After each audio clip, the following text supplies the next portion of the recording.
نبی تیری جات لانا، نبی تیری جات لانا، نبی تیری جات لانا۔ دیکھیں جی، ہم اس کو کیٹاگوریکلی کنڈیم کرتے ہیں، اور میں بغیر کسی تردد کے شروع میں یہ ورڈک دے دوں کہ چاہے اہل بیت ہوں علیہم السلام، امہات المومنین ہوں علیہم السلام، یا صحابہ اکرام علیہم رضوان ہو، کسی کی شان میں بھی اس طرح کی گستاخی کرنا یا ان پر لعنت بھیجنا، نعوذ باللہ، سب و شتم کرنا، یہ 100% حرام اور گناہ کبیرہ ہے۔ حتیٰ کہ حضرت معاویہ رضی اللہ تعالیٰ عنہ، حضرت مغیرہ ابن شعبہ رضی اللہ تعالیٰ عنہ، حضرت عمر ابن عاص رضی اللہ تعالیٰ عنہ، خواہ یہ 3 شخصیات ہی کیوں نہ ہوں جن سے مولا علی رضی اللہ تعالی عنہ علیہ السلام اپنی وفات تک ناراض رہے، اس کے باوجود صرف علمی اختلاف کی ہم اجازت دیں گے، ان کے بارے میں گالی گلوچ کرنا یا لعنت بھیجنا یہ مسلمانوں کی روش نہیں ہے۔ یہ بالکل اس چیز کو کلیئر کٹ سمجھ لینا چاہیے۔ اور وہ جو بدبخت کھڑا ہو کے یہ سارے بکواسات کر رہا تھا، اس کو بھی پکڑا ہے کسی نے کہ نہیں؟ اصل تو اس کو پکڑنے کی ضرورت تھی۔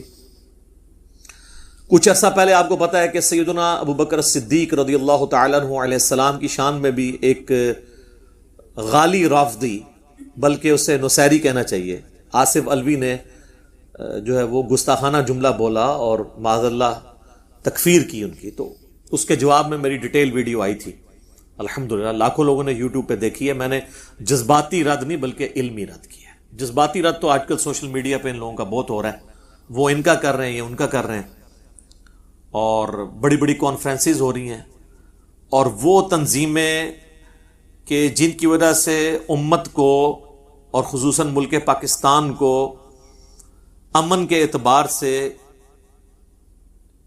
یہاں پر کئی ایک تکلیف کا سامنا رہا اور فسادات بھگتنے پڑے کئی دہائیوں تک، وہ دوبارہ سے تنظیمیں اب منظر عام پہ آ گئی ہیں، اور اسی مکتب فکر کے علماء جو ان تنظیموں کے ایٹیچیوڈ کے اوپر خود تان کرتے تھے، اب وہ خود ان کی سربراہی کر رہے ہیں۔ تو اس طرح کی تنظیموں کا باہر نکلنا بیسیکلی اس قسم کی ذلیل حرکتوں کا ریونج ہے۔ میں اس کو جسٹیفائی نہیں کر رہا۔ جس طریقے سے ڈاکٹر اشرف آصف جلالی صاحب نے سیدہ فاطمہ سلام اللہ علیہا کے بارے میں ایک خود ساختہ جھوٹا جملہ بولا، اور اس کے ریونج میں اہل تشیع کی جانب سے سیدنا ابوبکر صدیق رضی اللہ تعالیٰ عنہ علیہ السلام کی گستاخیاں شروع ہوئیں، بالکل اس طریقے سے جب یہ والا ایٹیچیوڈ ہوگا جو یہ اڈاپٹ کیا گیا اہل تشیع کے غیر ذمہ دار ذاکر یا عالم کی جانب سے اعلانیہ، تو پھر ظاہر ہے کہ وہی تنظیمیں جن سے آپ کو اختلاف تھا، اب دوبارہ ان کو موقع مل گیا کہ وہ اپنا وہ سودا اپنی پبلک میں بیچیں۔ تو یہ دونوں طرف کی علماء کو دیکھنے کی ضرورت ہے کہ یہ کس طرف امت کو لے کے جا رہے ہیں۔ اور یہاں پر میں اہل تشیع سے بھی کہوں گا کہ وہ اپنے جو بڑے علماء ہیں ان کی ذرا ویڈیوز دیکھیں، خصوصاً یہ آصف الوی والے مسئلے پہ بھی ذمہ دار علماء نے کہا کہ یہ غلط کام ہوا ہے، یہ گناہ کبیرہ ہے اس طرح کی بات کرنا۔ اور اس سے بھی بڑھ کر جو مفتی اعظم ایران ہیں، امام ان کے خامنائی صاحب، ان کا تو بہت پہلے فتویٰ آیا تھا جب یاسر الحبیب جو غالی رافضی ہے، جو امام خمینی کو بھی کافر کہتا ہے، وہ اتنا غالی رافضی ہے، اس نے جب سیدہ عائشہ کی توہین کی تو اس وقت خامنائی صاحب نے باقاعدہ فتویٰ دیا کہ اہل سنت کے مقدسات کی توہین کرنا حرام ہے اور ایسا شخص شیعت سے خارج ہے۔ اور اسپیسیفکلی انہوں نے کہا کہ امہات المومنین کا جہاں تک تعلق ہے ان کی نسبت رسول اللہ کے ساتھ ہے صلی اللہ علیہ وآلہ وسلم، ان کی توہین رسول اللہ کی توہین ہے، بس یہی اب کیا جا سکتا ہے۔ باقی جو بھونکنے والے ہیں ان کو آپ، یہ تو حکومتوں کا کام ہے نا کہ ان کو روکیں، علماء کا تو کام جہاد بالقلم ہی ہے نا، وہ زبردستی تو نہیں کر سکتے۔ تو شیعہ علماء اس طرح کے ذمہ دار جو ہیں وہ ان چیزوں کا خیال رکھتے ہیں، اور انہی کو شیعہ کی پبلک کو چاہیے کہ فالو کریں. باقی رہا علمی اختلاف تو وہ میرے بھائی آپ کسی سے بھی کر سکتے ہیں. علمی اختلاف کے اوپر کوئی قدغن نہیں ہونی چاہیے. ہمارا جو جھگڑا ہے وہ ہے گستاخانہ الفاظ کے اوپر، لعنت کرنے کے اوپر، سب و شتم کرنے کے اوپر. علمی اختلاف آپ دنیا کے ہر انسان سے کر سکتے ہیں سوائے اس شخص کے جس کی قبر مدینے میں ہے، امام اعظم محمد رسول اللہ صلی اللہ علیہ وآلہ وسلم. اور صحابہ کرام کیا کرتے تھے؟ صحیح بخاری اور صحیح مسلم دونوں میں یہ حدیث موجود ہے، اور یہ حدیث خود ایک ناسبی روایت کر رہا ہے، مروان بن حکم، اور اس نے امام زین العابدین کو یہ بات بتائی، امام سجاد کو، بخاری میں بھی ہے مسلم میں بھی، کہ میں اس مجلس میں موجود تھا جہاں پر سیدنا عثمان اور سیدنا علی کا اختلاف ہو گیا حج تمتع کے مسئلے میں. حضرت عثمان حج تمتع پہ پابندی لگانا چاہتے تھے، حضرت علی کہتے تھے نبی علیہ السلام نے حج تمتع کو جاری کیا ہے، یہ سنت ہے، آپ اس پہ پابندی نہ لگائیں. اتنی مشکل سے حضور نے یہ مشرکانہ ایک رسم توڑی تھی، کیونکہ عرب کے لوگ حج والے سفر میں عمرے کو گناہ سمجھتے تھے. نبی علیہ السلام نے اس کی اجازت دی، امت کے لیے آسانی فرمائی. تو جب حضرت عثمان اپنی بات پر ڈٹے رہے، حالانکہ خلیفہ راشد تھے، تو حضرت علی نے کہا کہ میں کسی بھی شخص کی وجہ سے رسول اللہ کی سنت کو نہیں چھوڑ سکتا. میں حج اور عمرے کی اکٹھی نیت کرتا ہوں، یعنی جمع کرنے کی، چاہے وہ قران کی شکل میں ہو یا تمتع کی شکل میں. تو انہوں نے سنت کو اڈاپٹ کیا. اس پہ حضرت عثمان نے کوئی ان کو جیل میں نہیں ڈلوایا، نہ کسی نے کہا کہ گستاخی ہو گئی، کیونکہ ان کو پتا تھا حضرت علی جو ہے وہ دلائل کے ساتھ علمی رد کر رہے ہیں، اور نبی علیہ السلام کی سنت تو ہے. خیر یہ الگ سے ٹاپک ہے. اسی طریقے سے جامعہ ترمذی میں حدیث ہے، اہل شام میں سے ایک شخص آتا ہے حضرت عبداللہ بن عمر کے پاس، حضرت معاویہ کا دور ہے، اور شامی تو آپ کو پتا ہے ان کی ایک اٹیچمنٹ بھی ہے، اور وہ شام سے آتا ہے. حضرت معاویہ نے پھر اپنے دور کے اندر حج تمتع کے اوپر پابندی لگائی، حضرت علی نے اس کو بحال کیا تھا، لیکن پھر وہ پابندی جب دوبارہ لگی تو امت نے ایکسیپٹ نہیں کیا. تو عبداللہ بن عمر سے آ کے وہ شخص کہتا ہے، ترمذی کے الفاظ ہیں کہ بتائیے حج تمتع جائز ہے، ایک ہی سفر میں حج اور عمرے کو جمع کرنا؟ تو ان کا جائز، یہ تو سنت ہے، یعنی نبی علیہ السلام کا جاری کردہ طریقہ. اگرچہ آپ نے قران کیا لیکن وہ بھی ایک حج اور عمرے کو جمع کرنے کی شکل ہے. تو اس نے آگے سے کہا کہ آپ کے والد حضرت عمر تو اس سے منع کرتے تھے. تو انہوں نے کہا بتاؤ کسی چیز کو نبی صلی اللہ علیہ وآلہ وسلم جاری فرمائیں اور حکم دیں اپنے اصحاب کو، اور میرے والد اس کی مخالفت میں کوئی بات کریں، تو میرے باپ کی بات مانی جائے گی یا رسول اللہ کی صلی اللہ علیہ وآلہ وسلم؟ اس نے کہا جی نبی صلی اللہ علیہ وآلہ وسلم کی بات مانی جائے گی. تو انہوں نے کہا پھر نبی صلی اللہ علیہ وآلہ وسلم نے حج تمتع کا حکم دیا. یہ ایک الگ سے ٹاپک ہے، اس طرح کے اور کئی ایک اختلافی موضوعات ہیں. مسئلہ نمبر 197 میرا یوٹیوب پہ ریکارڈڈ موجود ہے، وہ آپ دیکھ سکتے ہیں. اماموں کی گستاخی کا الزام. یہ تو اماموں کو لے کے بیٹھے ہوئے ہیں نا، ہم تو بتا رہے ہیں خلفائے راشدین سے صحابہ کرام اختلاف کر لیتے تھے علمی دلائل کی روشنی میں. وہ خلفائے راشدین جن کے بارے میں ابو داؤد، ترمذی، ابن ماجہ میں حدیث ہے، مشکات میں بھی آپ کو مل جائے گی حدیث، علیکم بسنتی و سنت الخلفاء الراشدین المہدیین، تم پر میری سنت اور میرے خلفائے راشدین ہدایت یافتہ کی سنت لازم ہے. سیدنا ابو بکر، عمر، عثمان، علی اور حسن ابن علی کے بھی 6 مہینے شامل کر لیں، رضی اللہ عنہم اجمعین وعلیہم السلام اجمعین. تو باقی لوگوں سے تو اختلاف رائے ہو سکتا ہے. بلکہ شاہ ولی اللہ دہلوی، جن کو بریلوی، دیوبندی، اہل حدیث سب کانٹیننٹ میں تینوں جو سنیت کے ٹھیکیدار بنے ہوئے ہیں اور دعوے دار، وہ اپنا امام مانتے ہیں. ان کی شعراء آفاق تصنیف عربی میں جو ہے حجت اللہ البالغہ، اردو ترجمہ ہو چکا ہے، اس میں انہوں نے چاروں اماموں کے اقوال پہ ایک پورا چیپٹر باندھا ہے. اس میں انہوں نے امام مالک کا قول نقل کیا ہے کہ امام مالک کہا کرتے تھے کہ اس دنیا میں سوائے رسول اللہ کے صلی اللہ علیہ وآلہ وسلم کوئی ایسا شخص نہیں جس کی ہر بات مقبول ہو اور کوئی بات مردود نہ ہو. اور نبی علیہ السلام کی قبر مبارک کی طرف اشارہ کر کے وہ کہا کرتے تھے کہ اس صاحب قبر صلی اللہ علیہ وآلہ وسلم کے سوا کوئی ایسا شخص نہیں ہے کہ جس سے آپ اختلاف نہ کر سکتے ہو سوائے آپ صلی اللہ علیہ وآلہ وسلم کے. تو یہ ہے مسلمانوں کی دین کی جڑ اور بنیاد. اب یہاں پر میں اہل تشیع عام سے بھی کہوں گا کہ علی کے شیعہ بنے، بنو امیہ کے شیعہ نہ بنے. سیدنا علی کی یہ تعلیمات نہیں ہیں جو آپ لے کر چل رہے ہیں. آپ اپنی کتابوں کی طرف رجوع لے کر آئیں، جو ہم آپ سے عرض کرتے رہتے ہیں کہ مرنے سے پہلے اے مسلمان کر لے اس پہ غور. کتابوں کا خدا اور ہے، بابوں کا خدا اور. کہنے کو تو دین سب کا اسلام ہے، لیکن کتابوں کا جہاں اور ہے، بابوں کا جہاں اور. بکش مسلم بنے تو کسی نے علی کا شیعہ بننا ہے تو کتابی شیعہ بنے، بابی شیعہ نہ بنے. کتابوں کے شیعہ اور ہیں، بابوں کے شیعہ اور. کتابوں کے شیعہ اور ہیں اور ذاکروں کے شیعہ اور. تو یہ غور کریں ذرا. تو اس کانٹیکسٹ میں شیعہ مکتب فکر کو 2 ریفرنسز کوٹ کروں گا اسی کانٹیکسٹ کے اندر، لیکن اس سے پہلے ایک دفعہ دروشی پڑھ لیں. اللہم صلی علی محمد وعلی آل محمد کما صلیت علی ابراہیم وعلی آل ابراہیم انک حمید مجید. اللہم بارک علی محمد وعلی آل محمد کما بارکت علی ابراہیم وعلی آل ابراہیم انک حمید مجید. آمین. میرے بھائیو، یہ دونوں ریفرنسز ان کی شورا آفاق تصنیف، جس کو وہ فالو بھی کرتے ہیں، اس کا ذکر بھی کرتے ہیں، نہج البلاغہ، سیدنا مولا علی رضی اللہ تعالیٰ عنہ علیہ السلام کے خطبات اور ان کے مکتوبات کا مجموعہ ہے. اس کے اوپر الگ سے میری کئی ویڈیوز ریکارڈڈ ہیں. بہرحال نہج البلاغہ کو مقبولیت اہل تشیع کے ہاں جتنی حاصل ہوئی عرب و عجم کے اندر، اور کسی کتاب کو نہیں. ویسے حدیث کی کتابیں جس طرح ہماری بخاری اور مسلم ہے، اس لیول کی ان کی جو کتاب ہے وہ اصول الکافی ہے، لیکن اس کو بھی اتنی شہرت نہیں ملی جتنی شہرت نہج البلاغہ کو ملی.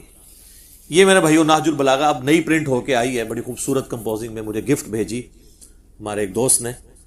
تو اس سے میں نے 5 ریفرنسز، پچھلے دنوں بھی میری ویڈیو ریکارڈ ہوئی تھی، سیدنا ابوبکر صدیق رضی اللہ تعالیٰ عنہ علیہ السلام کی گستاخی جو کی تھی ایک نصیریہ ذاکر نے، اس کے رد میں، تو میں نے اس میں حوالہ اس میں بھی دیا تھا اسی سے، اور آج بھی میں اس سے 2 ریفرنسز دوں گا. پہلا ریفرنس جو ہے وہ نہج البلاغہ سے خطبہ نمبر ہے 204 مولا علی کا، اور یہ مفتی جعفر حسین صاحب رحمہ اللہ تعالیٰ فوت ہو چکے ہیں. ان کا یہ ترجمہ ہے. شیعہ کے ایک اتھینٹک علماء میں سے ایک بڑی پرسنالٹی تھے. تو آپ دیکھیں اس خطبے کا عنوان کیا ہے. وَقَدْ سَمِعَ قَوْمًا مِّنْ أَصْحَابِهِ يَسُبُّونَ أَهْلَ الشَّامِ أَيَّامَ حَرْبِهِمْ بِصِفِّينَ. اور جب مولا علی علیہ السلام نے اپنے ساتھیوں کو سنا کہ وہ جنگ کے دوران اہل شام یعنی حضرت معاویہ رضی اللہ تعالیٰ عنہ کی پارٹی پر سب و شتم کر رہے تھے جنگ کے دنوں میں جب آپ نے تلوار اٹھا لی تو باقی چیزیں تو چھوٹی ہوگی، لیکن اخلاقیات سے نہیں کسی کو گرنا چاہیے. تو اس پہ پھر مولا علی کا خطبہ ہے. میں تمہارے لیے اس چیز کو پسند نہیں کرتا کہ تم گالیاں دینے لگو. یہ ہے علی کے شیعہ جو مولا علی کو فالو کریں گے. اگر تم ان کے کرتوت کھولو اور ان کے صحیح حالات پیش کرو تو یہ ایک ٹھکانے کی بات ہے اور عذر تمام کرنے کا صحیح طریقہ کار ہوگا. یعنی علمی طریقے سے رد کرو، گالی دینے سے کیا ملے گا. تم گالم گلوچ کے بجائے یہ کہو خدایا ہمارا بھی خون محفوظ رکھ اور ان کا بھی، اور ہمارے اور ان کے درمیان اصلاح کی صورت پیدا کر اور انہیں گمراہی سے ہدایت کی طرف لا تاکہ حق سے بے خبر حق کو پہچان لیں اور گمراہی اور سرکشی کے شیدائی اس سے اپنا رخ موڑ لیں. یہ ہے میرے بھائیوں ایک طریقہ پازیٹیو چیزوں کو ہائی لائٹ کرنے کا. اور مزے کی بات بتاؤں، اسی سے ملتا جلتا خطبہ اہل سنت کے ہاں آپ کو المستدرک للحاکم میں مل جائے گا. انٹرنیشنل نمبر کے مطابق 8658 نمبر حدیث ہے، جس میں مولا علی کے الفاظ ہیں کہ اہل شام کو گالی مت دو بلکہ ان کے کرتوتوں کو برا کہو، یا ان میں جو برے لوگ ہیں ان کو برا کہو، ان کو گالی مت دو. تو یہ نہج البلاغہ میں بھی خطبہ آ گیا اور المستدرک للحاکم کے اندر بھی آ گیا. اچھا، دوسرا ریفرنس وہ ہے مولا علی رضی اللہ تعالیٰ عنہ علیہ السلام نے ایک مکتوب لکھا تھا معاویہ ابن ابی سفیان کے نام. یہ خط نمبر ہے مکتوب نمبر 6. اچھا یہ جو میں آپ کو نمبرنگ بتا رہا ہوں یہ پوری دنیا میں سٹینڈرڈ ہے، عربی میں، فارسی میں، اردو میں، ایون جتنے ورژن آپ کو ملیں گے پرنٹنگ والے سب میں نمبرنگ یہی ہوگی، خطبوں کی اور مکتوب کی. یہ خط ہے. یہ خط انہوں نے لکھا ہے جب حضرت معاویہ نے خلیفہ وقت کی بیعت سے انکار کیا، امام وقت کے خلاف بغاوت کی، تو اس میں حضرت علی نے ان کو سمجھانے کے لیے کیا لکھا؟ جن لوگوں نے ابو بکر، عمر اور عثمان کی بیعت کی تھی انہوں نے میرے ہاتھ پر اسی اصول کے مطابق بیعت کی ہے جس اصول پر وہ ان کی بیعت کر چکے تھے. یعنی مولا علی یہ کہہ رہے ہیں کہ میری خلافت کی دلیل یہ ہے کہ جس اصول پہ خلفائے ثلاثہ کی بیعت ہوئی ہے، جن اصحاب نے کی ہے، اسی اصول کے اوپر میری بیعت ہوئی ہے جن پہ خلفائے ثلاثہ کی ہوئی تھی. اچھا بعض شیعہ کہتے ہیں یہ انہوں نے بیسیکلی الزامی جواب کے طور پہ حضرت معاویہ کو کہا تھا، اس کا یہ مطلب نہیں کہ وہ خلفائے ثلاثہ کی بیعت کو درست سمجھتے تھے. نہ، یہ آپ نے غلط رزن نکالا ہے. یہ مکتوب خود اپنی حفاظت کرے گا کہ آپ اپنا لقمہ اس کے منہ میں نہیں ڈال سکتے. آگے جا کے مولا علی کہیں گے کہ وہ اصحاب جنہوں نے 3 خلفاء کو چنا تھا اور مجھے بھی چنا ہے، ان کا چننا اس میں اللہ کی خوشنودی ہے اور ان اصحاب کی مخالفت اللہ کی مخالفت ہے. تو بات ہی ختم ہو گئی. اب آپ جتنی مرضی اپنی پبلک کو کہانیاں کرواتے رہیں، باطل تو نہیں داخل ہو سکتا. اب وہ کیا کہتے ہیں؟ اور اس کی بنا پر جو حاضر ہے اسے پھر نظر ثانی کا حق نہیں، اور جو بر وقت موجود نہ ہو اسے رد کرنے کا اختیار نہیں، اور شورا کا حق صرف مہاجرین اور انصار کو ہے، اور اگر وہ کسی پر ایکا کر لیں اور اسے خلیفہ سمجھ لیں تو اسی میں اللہ کی رضا اور خوشنودی سمجھی جائے گی. اب جو کوئی اس کی شخصیت پر اعتراض یا نیا نظریہ اختیار کرتا ہوا الگ ہو جائے تو اسے وہ سب اسی طرح واپس لائیں گے جدھر سے وہ منحرف ہوا ہے. اب دیکھیں وہ کہہ رہے ہیں اللہ کی رضا ہے، جو ہٹے گا اسے واپس لایا جائے گا. وہ سورۃ الحجرات میں بھی آیا نا کہ اگر مسلمانوں کا کوئی گروہ باغی ہو جائے اور وہ نہ سمجھ رہا ہو تو اسے قتال کر کے آمادہ کرو کہ واپس آئے. اسی کے تحت مولا علی نے جنگ جمل، صفین و نہروان لڑی تھی. اور اگر انکار کرے تو اس سے لڑیں. یہ وہی بات آ گئی، کیونکہ وہ مومنوں کے طریقے سے ہٹ کر دوسری راہ پر ہو لیا ہے، اور جدھر وہ پھر گیا ہے اللہ بھی اسے ادھر ہی پھیر دے گا. اے معاویہ میری جان کی قسم اگر تم اپنی نفسانی خواہشوں سے دور ہو کر عقل سے دیکھو تو سب لوگوں سے زیادہ مجھے عثمان کے خون سے بری پاؤ گے، مگر یہ کہ تم بہتان باندھ کر کھلی ہوئی چیزوں پر پردہ ڈالنے لگے ہو. والسلام. شکر ہے جی سلام لکھ دیتا ہے. سلام کا مطلب ہے کہ انہوں نے مسلمان سمجھا. ٹھیک ہے نا. اور بیعت پہ آمادہ کرنے کا مطلب یہ ہے کہ ان کو مسلمان سمجھتے تھے تبھی بیعت پہ آمادہ کیا نا. کافر سے تو نعوذ باللہ بیعت نہیں لینی تھی.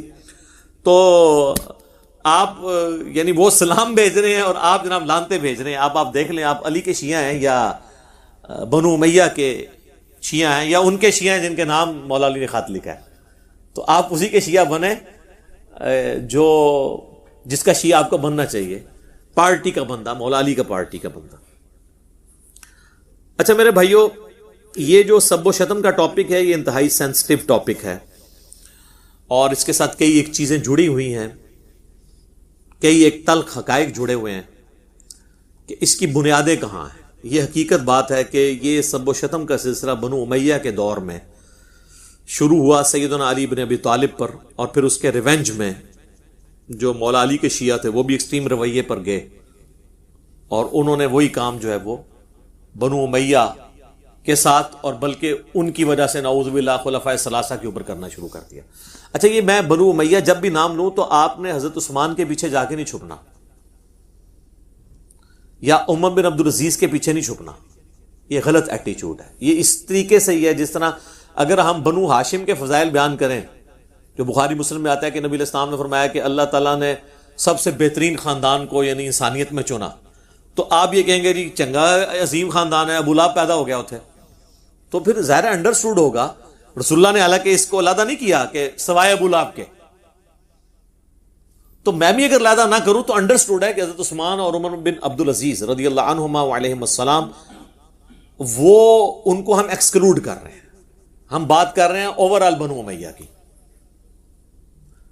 تو غلط طریقے سے چیزوں کو لے کے نہیں چلنا چاہیے, علمی طریقے سے لے کے چلنا چاہیے. تو یہ ایک ٹاپک ہے, میں نے اس کے اوپر ایک ریسرچ پیپر لکھ دیا. اس سے کئی ایک ٹاپک اور جڑے ہوئے ہیں جو میں نے الحمدللہ 6 ٹاپکس کے اندر ایک ریسرچ پیپر لکھا ہے. واقعہ کربلا کا حقیقی پس منظر 72 صحیح الاسناد احادیث کی روشنی میں. یہ 72 کا ٹائٹل تو شہدائے کربلا کی نسبت سے ہے, ادروائز اس میں حدیثیں 200 سے زیادہ ہیں. ایک ایک نمبر پہ کئی حدیثیں ہیں. صرف 33 نمبر پہ جو میں نے غدیر خم کی حدیث لی ہے نا, اس میں 8 روایتیں میں نے نقل کی ہیں. نمبر 1 ہی دیا ہے اس کو 33, تاکہ 72 کی نسبت قائم رہے. یہ اللہ کے فضل سے عربی میں بھی ہے, سب سے پہلے عربی میں لکھا, پھر اردو ترجمہ ہوا, پھر ہندی ترجمہ ہوا, پھر انگلش ہوا. انٹرنیشنل پامفلٹ ہے, اور اس میں اکثر حدیث بخاری اور مسلم سے ہیں. حدیثوں کے نمبر علماء حرمین اور بیروت کی انٹرنیشنل نمبرنگ کے اوپر ہیں, جو عربی کتابیں چھپتی ہیں دارالاسلام کی یا دارالکتب العلمیہ کی. اور اس ریسرچ پیپر میں بخاری مسلم کے علاوہ جو حدیث کی کتابیں ہیں, ان میں نے ہر حدیث کی کتاب میں جو حدیث تھی اس کے اوپر دور حاضر کے بڑے محققین کی تحقیم لگائی ہے. شیخ البانی کی, شیخ زبیر لیزئی کی, شیخ شعیب ارناؤت کی رحمہم اللہ اجمعین. اور بخاری مسلم جو ہے وہ تو ویسے صحیح ہے نا. یہ 6 ٹاپک کیا تھے؟ نمبر 1, منہج نبوی پر قائم خلافت راشدہ کی صحیح مدت کتنی تھی اور خلافت کے اہل حقیقی خلفائے راشدین کون تھے. دوسرا ٹاپک ہے خلیفہ راشد سے بغاوت بدعت ہے. جنگ جمل, صفین اور نہروان میں سیدنا علی کی حقانیت اور شہادت سیدنا عثمان کے اصلی اسباب. ایک تو آپ کو بتایا گیا نا جعلی عبداللہ ابن سبا, وہ تو بعد کی پیداوار ہے, صرف آل امیہ کو چھپانے کے لیے اس کے کھاتے میں چیزیں ڈال دی. اس میں نے بخاری مسلم سے کھولا ہے, حکمرانوں کی لکھوائی ہوئی تاریخ سے نہیں, حدیث کی کتابوں سے. تیسرا ٹاپک, رسول اللہ صلی اللہ علیہ وآلہ وسلم نے اپنی وفات سے 1 مہینہ قبل مستقبل میں ہونے والے حکومتی بگاڑ سے متعلق غیبی خبریں دے دی تھی. چوتھا ٹاپک, چوتھے خلیفہ راشد سیدنا علی کے فضائل کا بیان اور ان پر ممبروں سے لعنت کرنے کی بدعت کب اور کس نے ایجاد کی, جو آج کا ٹاپک ہے. بڑے عرصے سے لوگ مجھے کہہ رہے تھے اتنے بھی کوئی سبو شتم تے بھی کوئی ریکارڈنگ کراؤ, آ گئی جی پھر سامو. پانچواں ٹاپک, حضرت معاویہ رضی اللہ تعالیٰ عنہ کو حکومت مل جانے کے بعد سے بتدریج امت پر کیسی ملوکیت مسلط ہوئی اور اس کا بھیانک نتیجہ کیا نکلا. اور آخری ٹاپک, سیدنا حسین کے فضائل کا بیان رضی اللہ تعالیٰ عنہ اور یزید بن معاویہ کی ملوکیت میں اس کے گورنر عبید اللہ ابن زیاد کے ذریعے مظلومانہ شہادت. یہ 6 ٹاپک اللہ کے فضل سے کور کیے ہیں. سافٹ کاپی آپ فری ڈاؤن لوڈ کر سکتے ہیں ہماری ویب سائٹ ahlsunnatpak.com سے. ہارڈ کاپی آپ مفت منگوا سکتے ہیں. TCS کا آپ کو 300 روپے خرچہ دینا پڑے گا. صرف یہ نہیں, 12 کا پیکج ہے جس میں 9 ریسرچ پیپر ہیں اور 3 اذکار کارڈ ہیں. یہ 12 کا پیکج آپ اپنے گھر ہارڈ کاپی ڈاک میں منگوا سکتے ہیں. اور اللہ کے فضل سے یہ سارے ریسرچ پیپر کلرڈ پرنٹ ہوئے ہیں, ریڈ اور بلیک میں. بلیک میں رائٹنگ ہے, ریڈ میں حوالے ہیں, تاکہ انا بھی پڑھ لو. تو صبح 9 سے لے کر شام 5 بجے تک ہماری اکیڈمی کا نمبر کھلا ہوتا ہے. بیچ میں کھانے کا وقفہ یا نماز کا وقفہ ہے, یہ الگ بات. ہماری اکیڈمی کا نمبر ہے +923215900162. پاکستان سے کریں گے تو 032159000162. واٹس ایپ اس پہ ہے لیکن انٹرٹین نہیں ہوگا. ہاں کوئی کال کر لیتا ہے تو شاید انٹرٹین ہو جائے. میسج آپ نے جو کرنا ہے وہ ٹیکسٹ میسج کرنا ہے, اور اس میں بھی کال کر کے کنفرم کرنا ہے تو آپ کے گھر ڈاک آ جائے گی. اس کے لیے جو پیمنٹ آپ کو صرف TCS کا خرچہ دینا پڑے گا, وہ ایزی پیسہ اکاؤنٹ بھی اس پہ بنا ہوا ہے, موبی کیش کا بھی, وہ انشاءاللہ آپ کو پورا طریقہ بتا دیں گے. تو آپ ہارڈ کاپی یہ منگوا سکتے ہیں, پڑھیں. اس میں سارے حقائق میں نے احادیث کی کتابوں سے کھولے ہیں, حکمرانوں کی تاریخ سے نہیں. اب رہا یہ ایشو, چونکہ اب چل نکلا ہے, 3 سال سے مجھ پہ زور تھا ہمارے اسٹوڈنٹس کی جانب سے کہ سب و شتم کے ایشو کو ویڈیو میں ریکارڈنگ میں لے کے ہیں. گاہے بگاہے تو میں اس کا ذکر کرتا تھا, لیکن اب چونکہ یہ ایک ایشو آیا ہے تو اس کانٹیکسٹ میں یہ بات کروں کہ یہ جو کچھ ہوا حضرت معاویہ رضی اللہ تعالیٰ عنہ یا ابو سفیان رضی اللہ تعالیٰ عنہ کے بارے میں نازیبہ کلمات والا, تو اس کی روٹس 1400 سال پرانی ہیں، یہ کوئی آج کی پیداوار نہیں ہے. اور اس کے اوپر اجماع ہے کہ بنو امیہ کے دور میں صلح حسن 41 ہجری سے لے کر 99 ہجری تک، آلموسٹ 60 سال تک بنو امیہ کے ممبروں پہ تینوں بر اعظموں کے اندر جمعے اور عیدین کے خطبوں میں سیدنا علی ابن ابی طالب رضی اللہ تعالیٰ عنہ وکرم اللہ وجہ الکریم وعلیہ السلام پر سب و شتم کیا جاتا تھا. اور اس پہ کوئی دوسری رائے نہیں ہے. یہ تو ضرور رائے ہے کہ حضرت معاویہ کے حکم سے ہوتا تھا یا ان کے چیلے خود سے کرتے تھے، اور وہ بھی ظاہر ہے کہ ایک آنکھیں بند کرنے والی بات ہے. یہ تو اسی طریقے سے ہے کوئی شخص کہ جو لال مسجد میں جو کچھ ہوا وہ پرویز مشرف کو تو نہیں پتا تھا، نیچے پتہ نہیں کوئی کار گیا، تو وہ آپ نے ویسے آنکھ بند کرنی تو علیحدہ کریں. بال حدیثیں کیا کہتی ہیں وہ انشاءاللہ آپ کو پتہ چل جائے گا کہ کون کروا رہا تھا اور کس کے کرنے سے ہو رہا تھا. تو اس کے اوپر اجماع ہے، بخاری مسلم کی احادیث گواہ ہے، میں نے ریسرچ پیپر میں ساری نقل کی ہیں. اور ان احادیث کو ڈسکس کرنے سے پہلے میں بزرگوں کے حوالے پیش کر دیتا ہوں، کیونکہ یہاں پہ بزرگ پرستی بہت ہے نا سب کانٹیننٹ میں، بلکہ پوری دنیا میں. ایک انٹرنیشنل بزرگ ہیں جسے پوری دنیا میں صوفیاء اور اہل حدیث سلفی سب لوگ ہی بزرگ مانتے ہیں، امام جلال الدین سیوطی المتوفا 911 ہجری، جنہوں نے خود اپنے آپ کو اس صدی کا مجدد بھی ڈکلیئر کیا تھا. تو اشاروں میں ڈائریکٹ تو نہیں کرتے نا، انہوں نے اشاروں میں کیا، پچھلوں نے ان کو مان لیا. آپ پوچھ لیں ذرا بریلوی دیوبندیوں سے کہ کون ہے مجدد، تو وہ کہیں گے جی وہ جلال الدین سیوطی ہیں. انہوں نے کئی بلکہ اسلام کی تاریخ کے اندر چند ایک بڑے مصنفین جنہوں نے بے شمار کتابیں لکھی ہیں، جس طرح امام بیہقی ہیں، امام غزالی ہیں، اسی طریقے سے جلال الدین سیوطی بھی ایک بڑا رائٹر ہے. دنیا جان کے ہر ٹاپک پہ ان کی آپ کو تحریریں ملیں گی. ایک کارنامہ ان کا یہ ہے کہ صرف ایک جلد کے اندر انہوں نے تاریخ الخلفاء لکھی ہے. یہ اپنے دور تک سارے حکمرانوں کی تاریخ لکھی، سیدنا ابوبکر صدیق سے لے کر شروع ہوئے خلفائے راشدین، اس کے بعد بنو امیہ، بنو عباس، پھر اسی طریقے سے ایوبیوں کی حکومت، اور مختلف جو دنیا میں مسلمان جہاں جہاں حکمران تھے نا ان کے ساروں کے.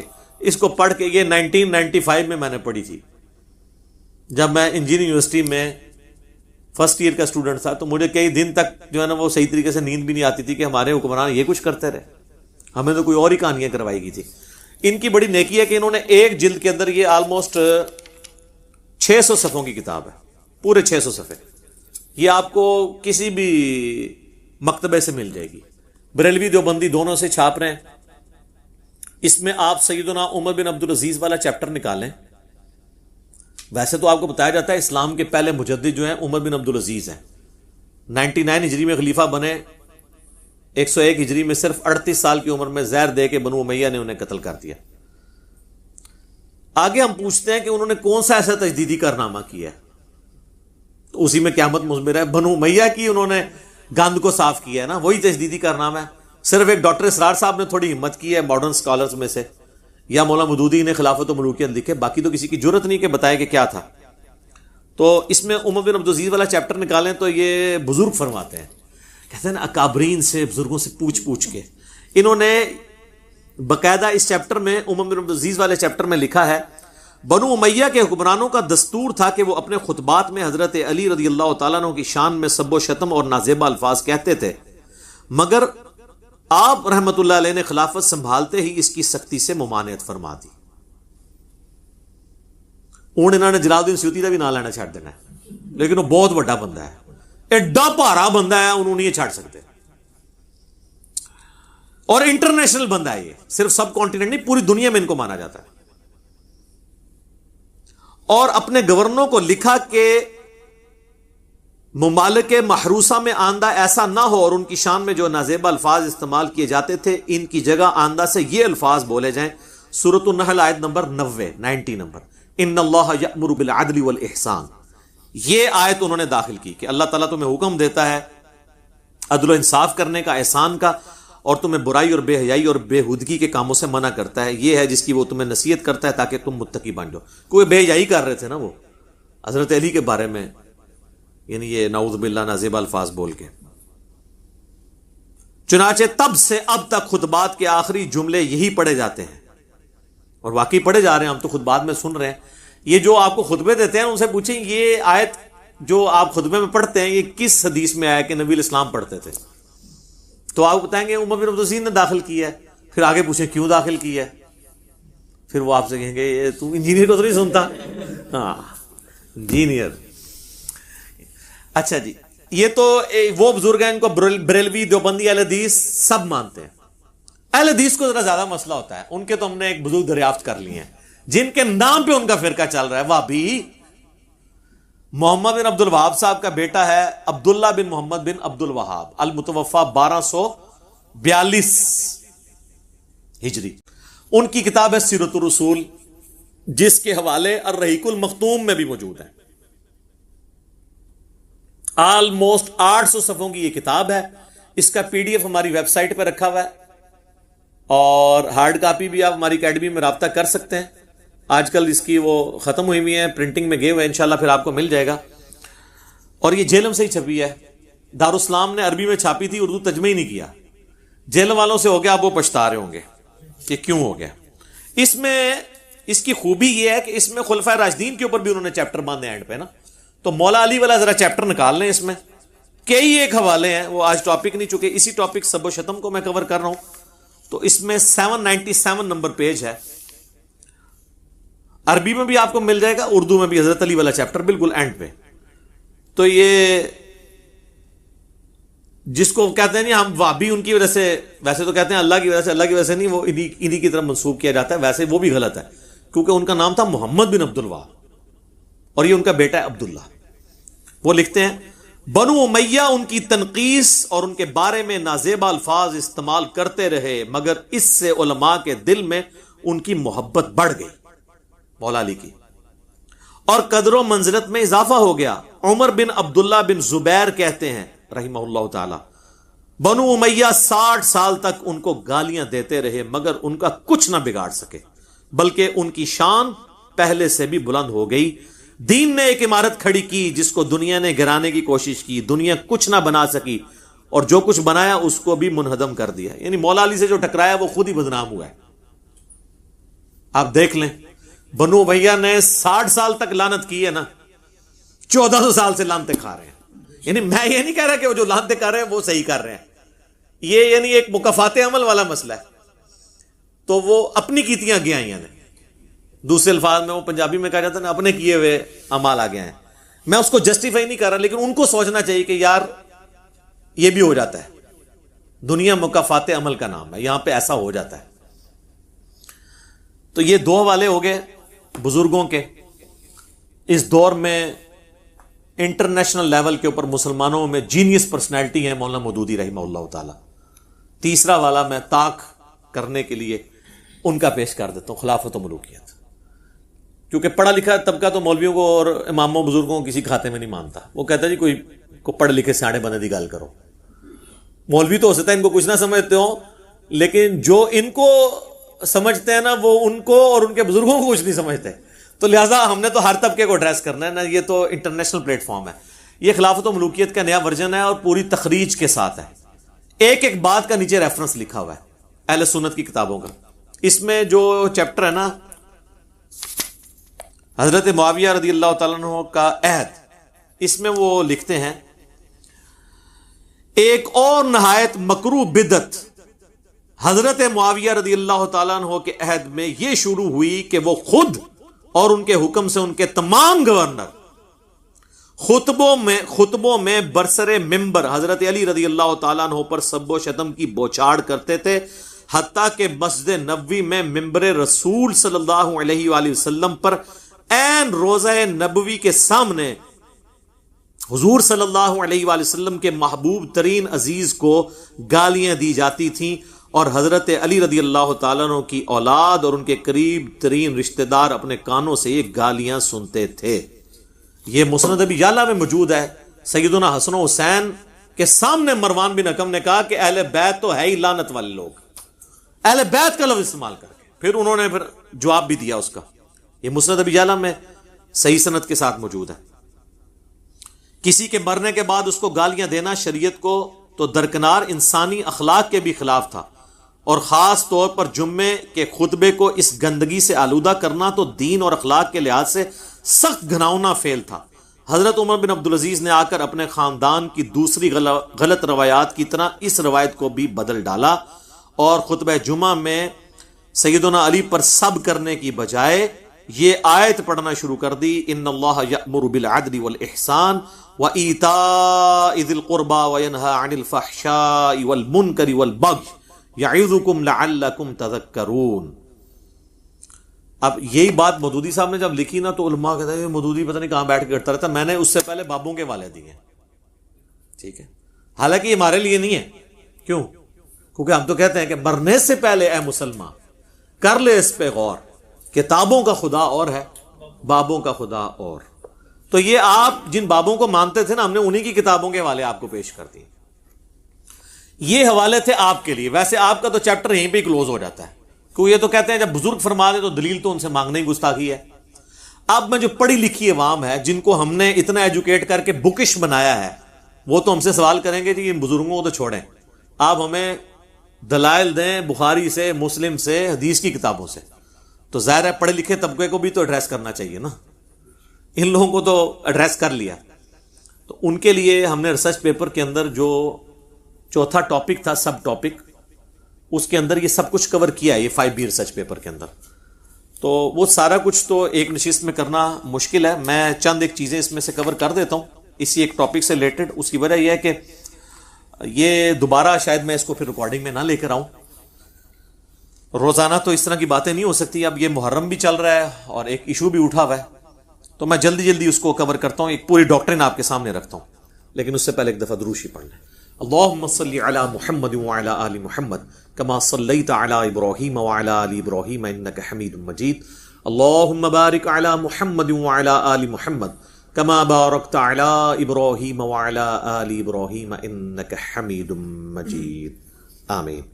سب سے پہلے تو بخاری اور مسلم کی وہ حدیث کہ نبی صلی اللہ علیہ وآلہ وسلم نے فرمایا کہ میرے صحابہ کو گالی مت دو.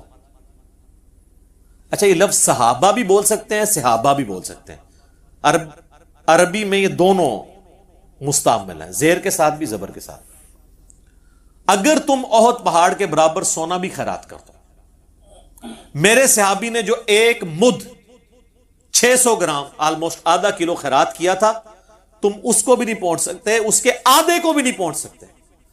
احد پہاڑ کئی کلومیٹرز پہ پھیلا ہوا وہ سونے کا ہو اور تم اللہ کی راہ میں خرچ کرو اور میرا صحابی ایک پاؤ بھی گندم خیرات کر دے، وہ وزنی ہے، کیونکہ اس نے نبی علیہ السلام کا ساتھ دیا مشکل وقت میں.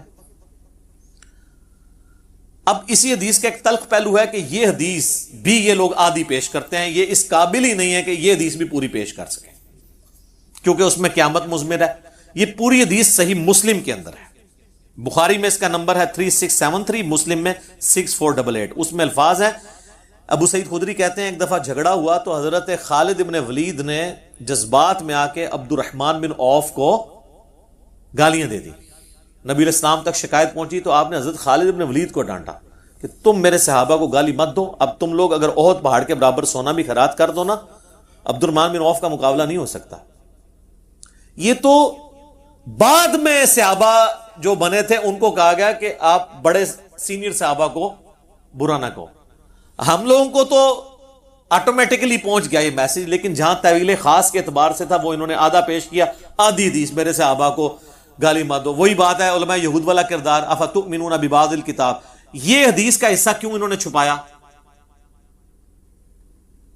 اس لیے چھپایا کہ اگر یہ حصہ سامنے آتا تو لوگوں نے سوال کرنا تھا کہ یہ نبی علیہ السلام نے تو صحابہ کو منع کیا تھا کہ سینئر صحابہ کو گالی نہیں دینی، تو جو سینئر ترین صحابی ہیں خلفائے راشدین میں سے مولا علی، ان کو جو سب و شتم کرے گا اس کے بارے میں پھر شرعی حکم کیا ہوگا؟ ویسے پبلک کو انہوں نے کرایا صحابہ کو گالی دینے والا کافر ہے، ہماری ویڈیو سے پہلے. اب کہتے ہیں نہیں وہ گناہ کبیرہ ہے. اب کیوں نہیں کفر رہا؟ کیونکہ ان کو پتا چلا کہ تو کفر کہاں تک جائے گا. جن کو بچانے کے لیے سب کچھ کر رہے ہیں سب سے پہلے ان پہ لوٹے گا کفر. تو انہی کو بچانے کے لیے انہوں نے حدیث بھی آدھی بیان کی. تو انو میرے صحابہ کو گالی مت دو, آندہ کو مولوی بیان کریں, ان کو پوری حدیث پڑھ. صحیح مسلم 6488, صحیح بخاری میں ایک حدیث ہے, اما عائشہ کہتی ہیں 1393 نمبر حدیث, کہ نبی علیہ السلام نے فرمایا مردوں کو گالی مت دو, وہ اپنے انجام کو پہنچ چکے. یعنی جو بندہ مر گیا نا, آپ اس کو گالی نہیں دے سکتے, کیونکہ آپ تو اللہ کے پاس جا چکے ہیں. اچھے اعمال کیے تو ان کا فائدہ مل رہا ہوگا, برے اعمال کو بھگت رہا ہوگا. یہ میں نے ایک پورا مقدمہ بنایا ہے ایک بعد کے ٹاپک کے لیے, یہ احادیث جمع کر کے, تاکہ آپ کو پتا چلے کہ اگر سیدنا علی رضی اللہ تعالیٰ عنہ فوت ہو گئے تھے تو اس کے بعد تو ان پہ سب و شتم کرنا اس سے بڑا جرم تھا. دیکھیں زندگی میں آپ اختلاف رائے میں جذباتی ہو کے ایک دوسرے کو گالی بھی دے سکتے ہیں. صحیح بخاری اور مسلم دونوں میں آتا ہے. مسلم میں ذرا ڈیٹیل ہے, حضرت عباس اور حضرت علی کا جھگڑا ہوا, جو اکثر ناسبی پیش کرتے ہیں. ان کے پاس رہنے کو ایک ہی بات رہ گئی ہے. تو حضرت عباس جذباتی ہو گئے, اور ظاہر چچا بھی لگتے تھے حضرت علی کے. انہوں نے حضرت علی کو کچھ نازیبا الفاظ بول دیے. وہ کہتے ہیں دیکھیں جی یہ تو بنو ہاشم کے اندر سے سلسلہ شروع ہوا ہے جو ہے صحابہ پہ سب و شتم کرنے کا. ایک واقعہ پکڑا ہوا ہے. یہ تو آمنے سامنے جھگڑا ہوا, یہ تو معاملہ ہی اور ہے. مرنے کے بعد آپ کا غصہ ہی ٹھنڈا نہ ہو, آپ 60 سال تک گالیاں نکالتے رہیں, تو اس پہ تو آپ کو ذہنی مریض ہی کہا جا سکتا ہے. اور لوگ یہ بھی کہتے ہیں یار وہ جب تلواریں اٹھ گئی تو گالی تو پھر چھوٹی چیز ہے. نہ سر, تلواروں کے مقابلے میں گالی چھوٹی چیز اس وقت ہے جب دو بدو ہو, جب ایک بندہ مر جائے. مرنے کے بعد تو دشمن کا بھی ذکر لوگ طریقے سے کرتے ہیں. مرنے کے بعد ممبروں پہ مسجد کے اندر اس پہ لانتیں کروائی جائیں تو یہ اس کے خلاف تلوار اٹھانے سے بڑا جرم ہے. یہ تو آپ کے خود اپنے نفسیاتی مریض ہونے کا ثبوت ہے, اور اخلاقیات کے ایک پست ترین لیول پہ ہونے کا ثبوت ہے اگر آپ یہ حرکت کرتے ہیں. تو یہ اپنے ویٹیج میں اس سے بڑا جرم ہے تلوار اٹھانے سے. وہ تو ایک واقعہ ہوا, وہ تو صحیح مسلم میں حدیث ہے, چچا باپ کی مثل ہوتا ہے. تو حضرت علی کے باپ کی حیثیت سے تھے حضرت عباس. باپ اگر اپنے بیٹے کو غصے میں گالی دے لے اور ایک دفعہ دے لے, یہ تو نہیں کہ حضرت عباس جو ہے وہ روزانہ ممبر پہ چڑھ جاتے تھے اور حضرت علی پہ سب و شتم کرتے تھے. پھر آگے ان کی اولاد بھی وہ حضرت علی کی وفات کے بعد بھی اپنے باپ کے اس واقعے کو یاد کر کر کے تو جناب ممبروں پہ لعنت کیا کر. نعوذ باللہ, یعنی وہ کہانی کرائیں جو آپ ایکسیپٹ کریں. اس لیے دیکھیں پڑھا لکھا طبقہ کہتا ہے یار علماء میں تو کامن سینس بھی نہیں ہے. پھر کہتے ہیں علماء کی عزت نہیں ہے. یار آپ اپنی عزت کروائیں نا. تو یہ دو چیزوں کو آپ مکس کرتے ہیں. میں ساتھ ساتھ نا ہر چیز کلیئر کر رہا ہوں. کوئی چیز رہ گی نا آپ نے اینڈ پہ مجھے یاد کرا دیں, تسی بھی بڑے ایکسپرٹ ہو. تو میں کوشش کریں کوئی شہر ہوئے نا, کوئی دوبارہ تو ریکارڈنگ نہیں میں نے کروانی. اچھا, بخاری اور مسلم دونوں میں حدیث ہے. بخاری میں 6788, مسلم میں 4410. ایک فاطمہ نامی عورت کی چوری کا مقدمہ حضور کے پاس آیا. لوگوں نے سفارش کے لیے اسامہ بن زید کو بھیج دیا. اونچے خاندان سے تھے. نبی علیہ السلام کو جلال آیا, آپ نے مسجد میں ممبر رکھا اور آپ نے خطبہ دیا. آپ نے فرمایا تم سے اگلی قومیں اس لیے ہلاک ہوئیں کہ ان کے اشرافیہ کے لیے الگ قوانین اور عام لوگوں کے لیے الگ ہوتے تھے. اللہ کی قسم میری بیٹی فاطمہ بھی چوری کرتی تو میں اس کے بھی ہاتھ کٹواتا. یہ نبی علیہ السلام نے بتایا کہ جب کوئی جرم کرے گا نا, پھر یہ نہیں دیکھا جائے گا کہ وہ فاطمہ بنت محمد ہے یا وہ عام فاطمہ ہے. جو جرم کرے گا وہ مجرم ہوگا. تو اگر سیدہ فاطمہ کے بارے میں نبی علیہ السلام یہ بات کہہ رہے ہیں تو جو لوگ فتح مکہ پر معافی مانگ کر مسلمان ہوئے یا طلقاء ہیں, اگرچہ وہ صحابی ہیں, ان کا مرتبہ تو بہت نیچے ہے نا سیدہ فاطمہ کے مقابلے میں. وہ اگر کوئی غلط چیز کریں گے تو نبی علیہ السلام کا حکم ان پہ بھی ہے, جسے فٹ اسے گفٹ. اس سے بھی بڑھ کر جامعہ ترمذی کے اندر حدیث موجود ہے 824. شیخ البانی, شیخ زبیر علی دونوں صحیح کہتے ہیں. اہل حدیث کی ہر ممبر سے بیان ہوتی ہے کہ اہل شام میں سے ایک شخص آ کے عبداللہ بن عمر سے پوچھتا ہے یہ حج تمتع جائز ہے؟ وہ کہتے ہیں جائز. تو سنت ہے, نبی علیہ السلام نے جاری کیا. ان کے آپ کے والد تو منع کرتے تھے. انہوں نے کہا کہ بتاؤ اگر کسی کام کو رسول اللہ جاری کریں صلی اللہ علیہ وسلم اور میرا والد اس کی مخالفت کرے تو میرے باپ کی بات مانی جائے گی یا نبی صلی اللہ علیہ وسلم کی؟ اس نے کہا نبی علیہ السلام کی. تو آپ فرمایا کہ نبی علیہ السلام حج تمتع کا حکم دیتے تھے, تو اب کسی اور کے سرٹیفکیٹ کی ضرورت نہیں ہے. اب آ جائے میرے بھائیوں اس ٹاپک کی طرف، بخاری مسلم میں جو احادیث ہیں سب و شتم کے اوپر. میں بنیاد ہی کلیئر کر دوں. مفتی تقی عثمانی صاحب میرے لیے بہت قابل احترام ہیں، لیکن انہوں نے اپنی عوام کو، اپنے فالورز کو ایک پٹی پڑھا دی کہ یہ جو سب کا لفظ ہے نا، اس کا مطلب گالی نہیں ہمیشہ ہوتا، تنقید بھی ہوتا ہے. تو پہلے تو میں پھکی والا جواب دیتا ہوں کہ کیا حضرت علی پہ تنقید کرنا ثواب کا کام ہے؟ کیا خلیفہ راشد کے خلاف ایک دوسرے بندے کا تنقید کرنا اور اس سے بغاوت کرنا اور اس کی بیعت نہ کرنا یہ ثواب کا کام ہے؟ آپ تنقید بھی مانا لے لیں تب بھی بات کہاں تک جائے گی، کیونکہ جو حدیث ہے نا ابو داؤد ترمذی ابن ماجہ میں علیکم بسنتی و سنت الخلفاء الراشدین المہدی، اس میں الفاظ ہے تو میرے بعد بہت اختلاف دیکھو گے اور دین میں نئی نئی بدعتوں سے بچنا اور میرے خلفاء راشدین اور میری سنت کو پکڑنا. نبی الاسلام نے خلفاء راشدین کے مخالفین کو بدعت پر کہا ہے، بدعت مکفرہ نہیں ہے. اور اس میں بھی الگ بات ہے کہ جو اہل جمل ہیں انہوں نے تو رجوع کر لیا، سیدنا طلحہ، زبیر، سیدہ عائشہ رضی اللہ عنہم اجمعین، ان کا معاملہ الگ ہے. مسئلہ خوارج کا اور اہل صفین کا، اہل شام کا، یہ الگ سے ایک ٹاپک ہے. فی الحال میں تو سب کا ترجمہ وہ کہتے ہیں جی تنقید، یہ گالی تو انہوں نے خود سے بنا لی ہے. اچھا تو سر پھر آپ اس میں بھی کہہ دیا کریں میرے صحابہ کو تنقید مت کرو، وہاں ترجمہ کرتے ہیں سب کا گالی مت دو.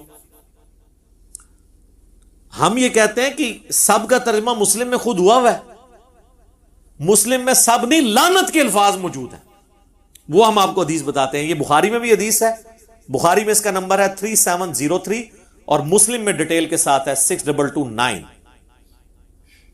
اہل مروان، آل مروان جو تھے بنو امیہ، ان میں سے ایک شخص مدینے کا حاکم بنتا ہے اور سہل ابن سعد السعدی کو بلاتا ہے ممبر پر اور کہتا ہے کہ حضرت علی کے بارے میں نازیبا کلمات کہو. وہ انکار کرتے ہیں، وہ سابقون الاولون میں سے ہیں، بلکہ وہ شیعان علی میں سے ہیں. بنو امیہ کے دور میں حضرت علی کے فضائل بیان کیا کرتے تھے. بخاری مسلم آپ کھول کے دیکھیں، لوگ ان کو جب حج کے موقع پر ملتے کہ آپ چند اصحاب میں سے ہیں سینئر جو باقی ہیں جنہوں نے رسول اللہ کی صحبت کی، تو آپ ہمیں بتائیں، تو وہ ایک حدیث سنایا کرتے تھے بڑی گج وج کے کہ اللہ کی قسم میں جانتا ہوں کہ غزوہ احد کے موقع پر جب رسول اللہ کے دانت شہید ہوئے تو کون تھا جو حضور کے زخم دھوتا تھا اور کس نے مرہم پٹی کی. تو کہتے ہیں کہ نبی الاسلام کا خون نہیں رکتا تھا تو مولا علی ایک ڈھال میں اس کو الٹا کر کے برتن بنا کے اس میں پانی لے کے آئے اور سیدہ فاطمہ پانی لے کے حضور کا زخم دھوتی تھی، اور وہ جب زخم سے خون رسنا بند نہ ہوا تو انہوں نے کاٹن کا ایک کپڑا جلا کے اس کی راکھ رکھی تو خون رک گیا. اور وہ یہ ہر جگہ چیخ چیخ کے یہ حدیث سناتے تھے کیونکہ بنو امیہ کے دور میں حضرت علی پہ سب و شتم ہو رہا تھا تو وہ حضرت علی کے فضائل بیان کرتے تھے.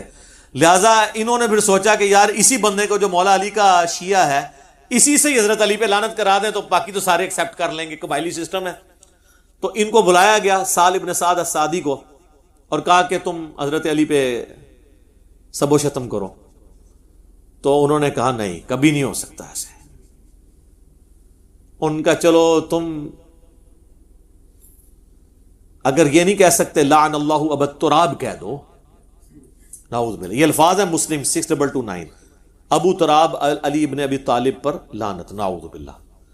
ابو تراب کا مطلب ہے مٹی والا، اور یہ نام بنو امیہ حقارت سے لیتے تھے، مٹی والا. ہم بھی کسی کو کہیں گے مٹی والا.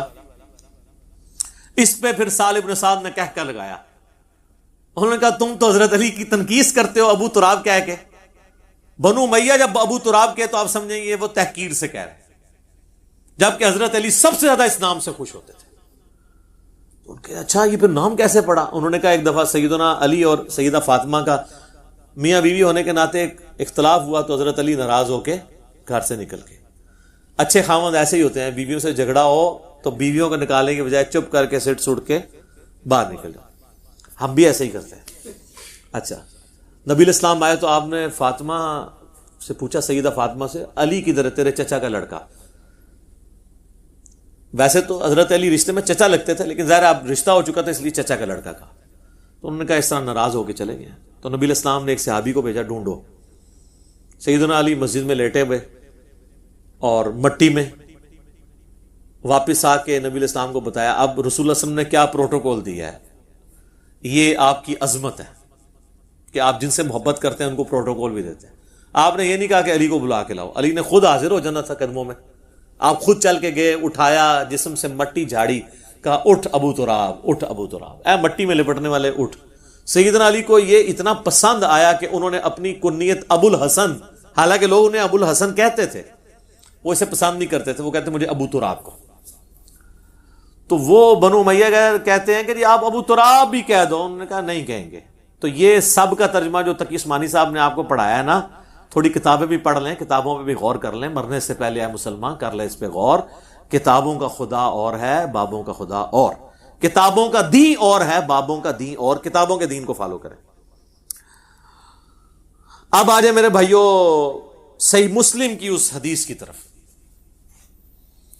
انٹرنیشنل نمبر کے مطابق ہے 6220.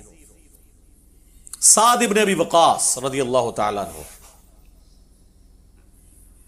یہ آخر میں فوت ہونے والے بدری صحاب میں سے 56 ہجری میں حضرت معاویہ کے دور میں فوت ہوئے ہیں. صحیح مسلم کے الفاظ ہیں کہ حضرت سعد ابن ابی وقاص حضرت معاویہ کے پاس بیٹھے تھے, تو حضرت معاویہ نے ان کو حکم دیا, امارا معاویہ سعد, معاویہ نے سعد کو حکم دیا. تو انہوں نے انکار کیا اور کہا میں ہرگز.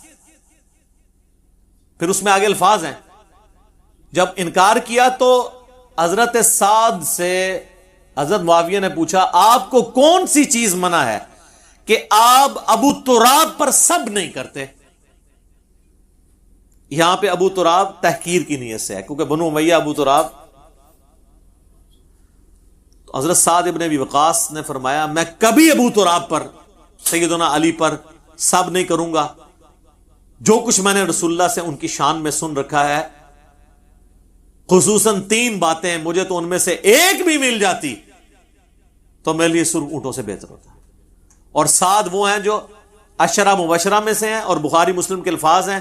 مولا علی کہتے ہیں میں نے اپنی زندگی میں صرف سعد کے لیے رسول اللہ کی زبان سے سنا ہے کہ میرے باپ باپ تیرے پہ قربان. یہ ماموں بھی لگتے تھے نبی اسلام کے. سعد ابن مالک نام ہے ان کا, اور سعد ابن ابی وقاص بھی ہے, کیونکہ ان کے والد مالک کی کنیت ابی وقاص. یہ دونوں ایک ہی صحابی کے نام ہیں. اندازہ کریں, جن کو رسول اللہ کہہ رہے ہیں میرے ماں باپ قربان, وہ کہہ رہے ہیں مجھے تو علی والی ایک فضیلت بھی مل جائے نا تو کیا میرے لیے سرخ اونٹوں سے بہتر ہے.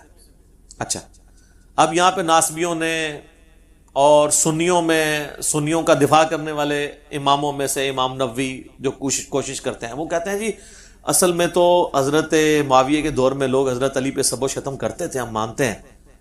تو حضرت یہ جو سعد ابن وقاص کو حضرت معاویہ نے حکم دیا تو وہ کسی اور کام کے لیے بلایا تھا, کوئی اور کام کہہ رہے تھے ان کو نا. تو اس کے بعد حضرت معاویہ نے پوچھا آپ کو کون سی چیز مانے ہے کہ آپ حضرت علی پہ سب نہیں کرتے. تو وہ کہنا یہ چاہ رہے تھے کہ باقی سب لوگ تو حضرت علی کو گالیاں نکالتے ہیں, آپ کیوں نہیں نکالتے, مجھے آپ حضرت علی کے کوئی فضائل سنائیں تاکہ میں ان لوگوں کو قائل کروں. ہائے ہائے ہائے, اوے کہانیوں اور بناؤ جیڑی کوئی سنی جائے. یقین کریں یہ آپ اپنے کسی 5ویں کلاس کے بچے کو بھی بتائیں گے نا, وہ بھی آپ کے اوپر ہنسے گا کہ یار آپ کے بزرگوں کا یہ علمی لیول تھا. یہ امام نووی اس طرح کی کہانیاں کروا کے گئے ہیں, باقیوں کو تو چھوڑ دیں. 7ویں صدی ہجری کے اندر بڑا امام ہے جس نے مسلم کی شرح لکھی اور تبویب کی, باب باندھے. اچھا, بہرحال وہ ہمارا معاویہ کے بعد ہے کہ معاویہ نے حکم دیا اور سعد ابن ابی وقاص کہہ رہے ہیں کہ میں کبھی بھی یہ کام نہیں کروں گا. تو اسی کا حکم دیا تھا, جو مرضی کر لیں. بہرحال ابن تیمیہ کو داد دینی چاہیے, ابن تیمیہ نے مسئلہ حل کر دیا. ابن تیمیہ نے شیعہ کے رد کے اندر منہاج السنہ لکھی ہے, جو اہل حدیث دیوبندی ایون بریلوی بھی پیش کرتے ہیں. اردو ترجمہ بھی ہے اس کا, عربی بھی ہے. انہوں نے شیعہ کے جو اعتراضات نقل کیے ہیں نا, ان میں اس مسلم کی حدیث کو بھی نقل کیا ہے. وہ اعتراض تو وہ اس سے خلافت کا رزلٹ نکالتے تھے نا, تو انہوں نے اس کا رد کیا, لیکن انہوں نے نا اس حدیث میں خود سے الفاظ ڈالے ہیں جس سے انہوں نے یہ بتا دیا کہ یہ واقعی یہ تھا. انہوں نے پتا کیا کہا, امر معاویہ بسب سعد, حضرت معاویہ نے حضرت علی پہ سب کرنے کا حکم دیا. یہاں تو الفاظ تھے نا حکم دیا, سب کے الفاظ انہوں نے سب خود ایڈ کیتا ہے فل ان دی بلینکس. تو فابا, تو اس نے انکار کر دیا. حالانکہ یہ الفاظ مسلم میں نہیں تھے, لیکن ابن تیمیہ نے ایڈ کر کے منصف مزاج ہونے کا ثبوت دیا ہے. ایک بار کہہ دینا پھر رحمت اللہ علیہ, ویسے تو میں عموماً کہتا ہوں امام ابن تیمیہ المتوفی 728 ہجری، اس پہ بنتا ہے کہ اللہ کی رحمت ہو، اس کی وجہ سے انہوں نے جو تھوڑی بہت ناسبیت پھیلائی ہے، زیدیت، وہ اللہ تعالیٰ معاف کر دے. یہاں پہ انہوں نے حق گوئی کا ثبوت دیا ہے. آمین. اے بولے جی پرانے انہوں نے دلی چالے تک محبت ہے. اچھا جی، تو حضرت سعد ابن وقاص کہتے ہیں میں کبھی نہیں کروں گا. 3 باتیں مجھے ایک بھی مل جاتی. سن، پہلی بات، غزوہ تبوک کے موقع پر نبی علیہ السلام نے علی کو عورتوں اور بچوں پہ چھوڑا تو رونا شروع ہو گیا. یہ پہلا اور آخری موقع تھا کہ حضور کے ساتھ جنگ میں حضرت علی شریک نہیں، ورنہ ہر جنگ میں تھے. تو حضور علیہ السلام نے ان کو تسلی دی کہ کیا تو اس پہ خوش نہیں ہے کہ تیری میرے ساتھ وہی نسبت ہے جو ہارون کی موسیٰ کے ساتھ، جس طرح حضرت موسیٰ علیہ السلام کو طور پہ کہتے ہارون کو چھوڑ گئے تھے، مگر میرے بعد کوئی نبی نہیں، نبوت والا سٹیٹس نہیں. پھر ان کا دوسری فضیلت، غزوہ خیبر کے موقع پر نبی علیہ السلام نے فرمایا کل میں اس شخص کے ہاتھ میں جھنڈا دوں گا جو اللہ اور اس کے رسول سے محبت کرتا ہے، اللہ اور اس کا رسول اس سے محبت کرتے ہیں. ہم پوری رات اس شوق میں نہیں سوئے کہ کون خوش نصیب ہوگا. صبح نبی علیہ السلام نے سیدنا علی کو یہ جھنڈا دیا. اور مسلم میں تو آگے الفاظ ہیں 6222 حدیث میں، یہ کٹھی 2 حدیثیں ہیں. اس میں الفاظ ہیں کہ حضرت ابو ہریرہ کہتے ہیں کہ حضرت عمر کہتے ہیں مجھے پوری زندگی کبھی کسی منصب کی خواہش نہیں ہوئی سوائے اس ایک موقع پر. میری خواہش تھی کہ جھنڈا مجھے ملے لیکن علی کو ملا، الحمدللہ. تو اس کے بعد کہتے ہیں کہ اس میں نا کہ شعبہ چشم تھا، حضور نے لعاب لگایا، شفا ہوئی، اللہ نے پھر فتح دے دی. اور ان کا تیسری فضیلت سن، جب نجران کے عیسائیوں کا وفد آیا تو نبی علیہ السلام نے ان پہ دلائل تمام کیے، تو اینڈ پہ اللہ تعالیٰ نے حکم نازل کیا، سورہ آل عمران آیت نمبر 61 آیت مباہلہ. تو نبی علیہ السلام نے سیدنا حسن، حسین، فاطمہ اور سیدنا علی کو لیا اور کہا اللہم ہؤلاء اہل بیتی، یہ میرے اہل بیت ہیں. تو اب یہ فضیلت تو بہت بڑی تھی. تو حالانکہ نبی علیہ السلام کی 9 بیویاں تھیں، وہ بھی اہل بیت ہیں، اور قرآن میں آیا تھا عورتوں کو لے آؤ، تو نبی علیہ السلام کسی بیوی کو بھی لا سکتے تھے، لیکن آپ حسن و حسین، سیدہ فاطمہ اور سیدنا علی کو لے کر آئے.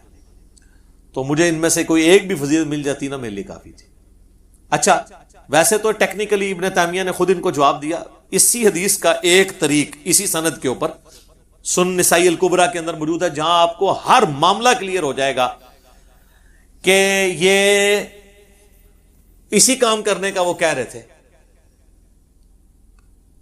کیونکہ اس طریق کے اندر آتا ہے کہ پھر ان کا بیٹا کہتا ہے کہ جب میرے باپ سعد ابن ابی وقاص نے حضرت معاویہ کو یہ باتیں سنائی نا، تو جتنے دن حضرت معاویہ مدینہ شریف رہے، رسول اللہ صلی اللہ علیہ وآلہ وسلم کے اس عظیم صحابی اور ان کے داماد سیدنا علی بن ابی طالب کے بارے میں ایک جملہ بھی تنقیص کا اپنی زبان سے نہیں نکالا. تو وہی نکالتے تھے نا. اور ایک طریق اس کا سپورٹیو ابن ماجہ میں بھی ہے، اس میں الفاظ ہے کہ ایک چوتھی فضیلت بھی بتائی، من کنت مولا فہذا علی مولا. اور اس میں الفاظ ہے ساتھ غصے میں آئے اور کہا تو اس کے بارے میں بات کرتا ہے جس کے بارے میں یہ فضیلت ہے. تو غصہ انہی پہ تو کر رہے تھے. اگر وہ فضائل سننا چاہ رہے تھے، آپ آئے نا ہم سے آ کے فضائل سنیں نا، کہ حضرت علی کے کو فضائل سنائے، ہم آپ کو کھانا بھی کھلائیں گے، غصہ تو نہیں آپ پہ کریں گے. غصہ ہم جن پہ کرتے ہیں انہی پہ کرتے ہیں، آپ کو پتہ ہے. تو کوئی بات کرنے والی کریں. اچھا، یہ سنن نسائی الکبریٰ نا ایک بڑی نیکی کا کام ہوا ہے اس امت کے اندر. میں تھوڑا آپ کو بتا بھی دوں، چونکہ یہ سب و شتم کی اکثر احادیث سنن نسائی الکبریٰ میں. میرے بھائیو، امام احمد بن شعیب نسائی رحمہ اللہ تعالی المتوفی 303 ہجری، یہ اہل سنت کے بڑے ائمہ میں سے ہیں. بخاری اور مسلم کے بعد روئے ارض پہ اہل سنت کی سب سے صحیح ترین کتاب سنن نسائی ہے. ویسے اس کو ترتیب میں 5ویں نمبر پہ نام لیتے ہیں، بخاری، مسلم، ترمذی، ابو داؤد، نسائی، ابن ماجہ. لیکن صحت کے اعتبار سے سب سے کم ضعیف روایتیں اگر جس کتاب میں ہے نا، وہ سنن نسائی ہے، بخاری مسلم کے بعد. امام نسائی نے یہ کتاب لکھی تھی سنن نسائی الکبریٰ، جس میں 11,770 احادیث تھی، 11,770. ہمارے پاس جو سنن نسائی ہے کدھر، ادھر پڑی گئی، ادھر پڑی ہوئی ہے، یہاں پہ. اس کے ساتھ آپ دیکھیں دارالاسلام والوں نے لکھا ہے سنن نسائی الصغریٰ، یہ چھوٹی سنن نسائی ہے. اس میں حدیثیں ہیں 5,761. یہ ان کے ایک شاگرد تھے امام نسائی کے، امام ابن السنی، کام بھی سنی اللہ انہوں نے کی تھا. اچھا، یہ میں ایک جوک کے طور پہ بول رہا ہوں، آپ کو پتہ چل جائے گا کیوں. کیونکہ کچھ اہم چیپٹر تھے جو نکال دیے اس میں سے. تو وہ اسی میں کہہ رہا ہوں, ان کا نام بھی سنی تھا, ابن سنی. تو سنیہ دا پتر ابن سنی. تو امام ابن سنی جو تھے المتوفا 364 ہجری, یہ نہ کہنا میں گستاخی کی ہے, میں نے ایک علمی اختلاف کر رہا ہوں اور لائٹر موڈ کے اندر. انہوں نے نا اس کی تلخیص کر کے نا وہ آدھی حدیثیں کر دی, کدھر 11,770 اور کدھر 5,761, اور کچھ اس کے چیپٹر اس میں سے نکال دیے. وہی اصل چیپٹر سن. خیر ہے, کوئی مسئلہ نہیں, تسی کڈے نہ سی پھر پا لینے وچ. اچھا, دنیا میں یہ کتاب موجود ہے, عربی میں ہے, ابھی تک اس کا اردو ترجمہ نہیں ہوا. الصغرا کا ہوا ہے, اس کا نہیں ہوا ہے, کبرا کا. دارالکتب العلمیہ بیروت نے چھاپی ہوئی ہے, PDF موجود ہیں, ہم ایک ایک انشاءاللہ اس میں لگائیں گے. اس کے کچھ چیپٹر تھے بڑے امپورٹنٹ. عمل الیوم واللیلہ, صبح شام کے سنت اذکار, جس میں سے ہم نے یہ اپنے اذکار کارڈ میں وہ جو لکھی ہے نا حدیث, وہ دیکھیں سنن نسائی الکبریٰ 9928 نمبر, کہ جو آیت الکرسی فرض نماز کے بعد پڑھ لے وہ مرتے ہی جنت میں داخل ہوگا. لکھے نیچے لکھا ہے سنن نسائی الکبریٰ, یہ اس میں تھی. اس کا چیپٹر تھا عمل الیوم واللیلہ. اسی کا ایک چیپٹر ہے وفات النبی, جس میں نبی الاسلام کی وفات کے اوپر آپ کا جنازہ کیسے پڑھا گیا, جو آپ کو کہانی کرائے گی جنازہ وہی نہیں, اس میں میں نے الگ سے 163 مسئلہ ریکارڈ کروایا تھا. ایک اور چیپٹر ہے, اس کا نام ہے فضائل قرآن. ایک اور چیپٹر ہے جس کا نام ہے فضائل صحابہ, اور ایک اور چیپٹر ہے جس کا نام ہے خصائص علی, جس کی لکھنے وجہ سے امام نسائی کو شہید کر دیا ناسبیوں نے. اور یہ دارالاسلام والوں نے باقاعدہ سنن نسائی کے تعارف میں لکھا ہے کہ امام نسائی کو محبت اہل بیت کی وجہ سے شہید کیا گیا. وہ جب شام گئے, انہوں نے خصائص علی, انہوں نے کہا کہ شامی لوگ حضرت علی کو برا کہتے ہیں, تو انہوں نے حضرت علی کے فضائل بیان کیے. وہ تو یہی سمجھ رہے تھے ہماری طرح کہ اہل حدیث کو آپ قرآن و حدیث سے بتائیں گے تو مان لیں گے. انہوں نے 194 حدیثیں جمع کی, وہاں پہ درس شروع کیا. انہوں نے کہا یہ کون ہے بھائی علی, کیڑا علی؟ انہوں نے کہا بھائی علی علی ہے.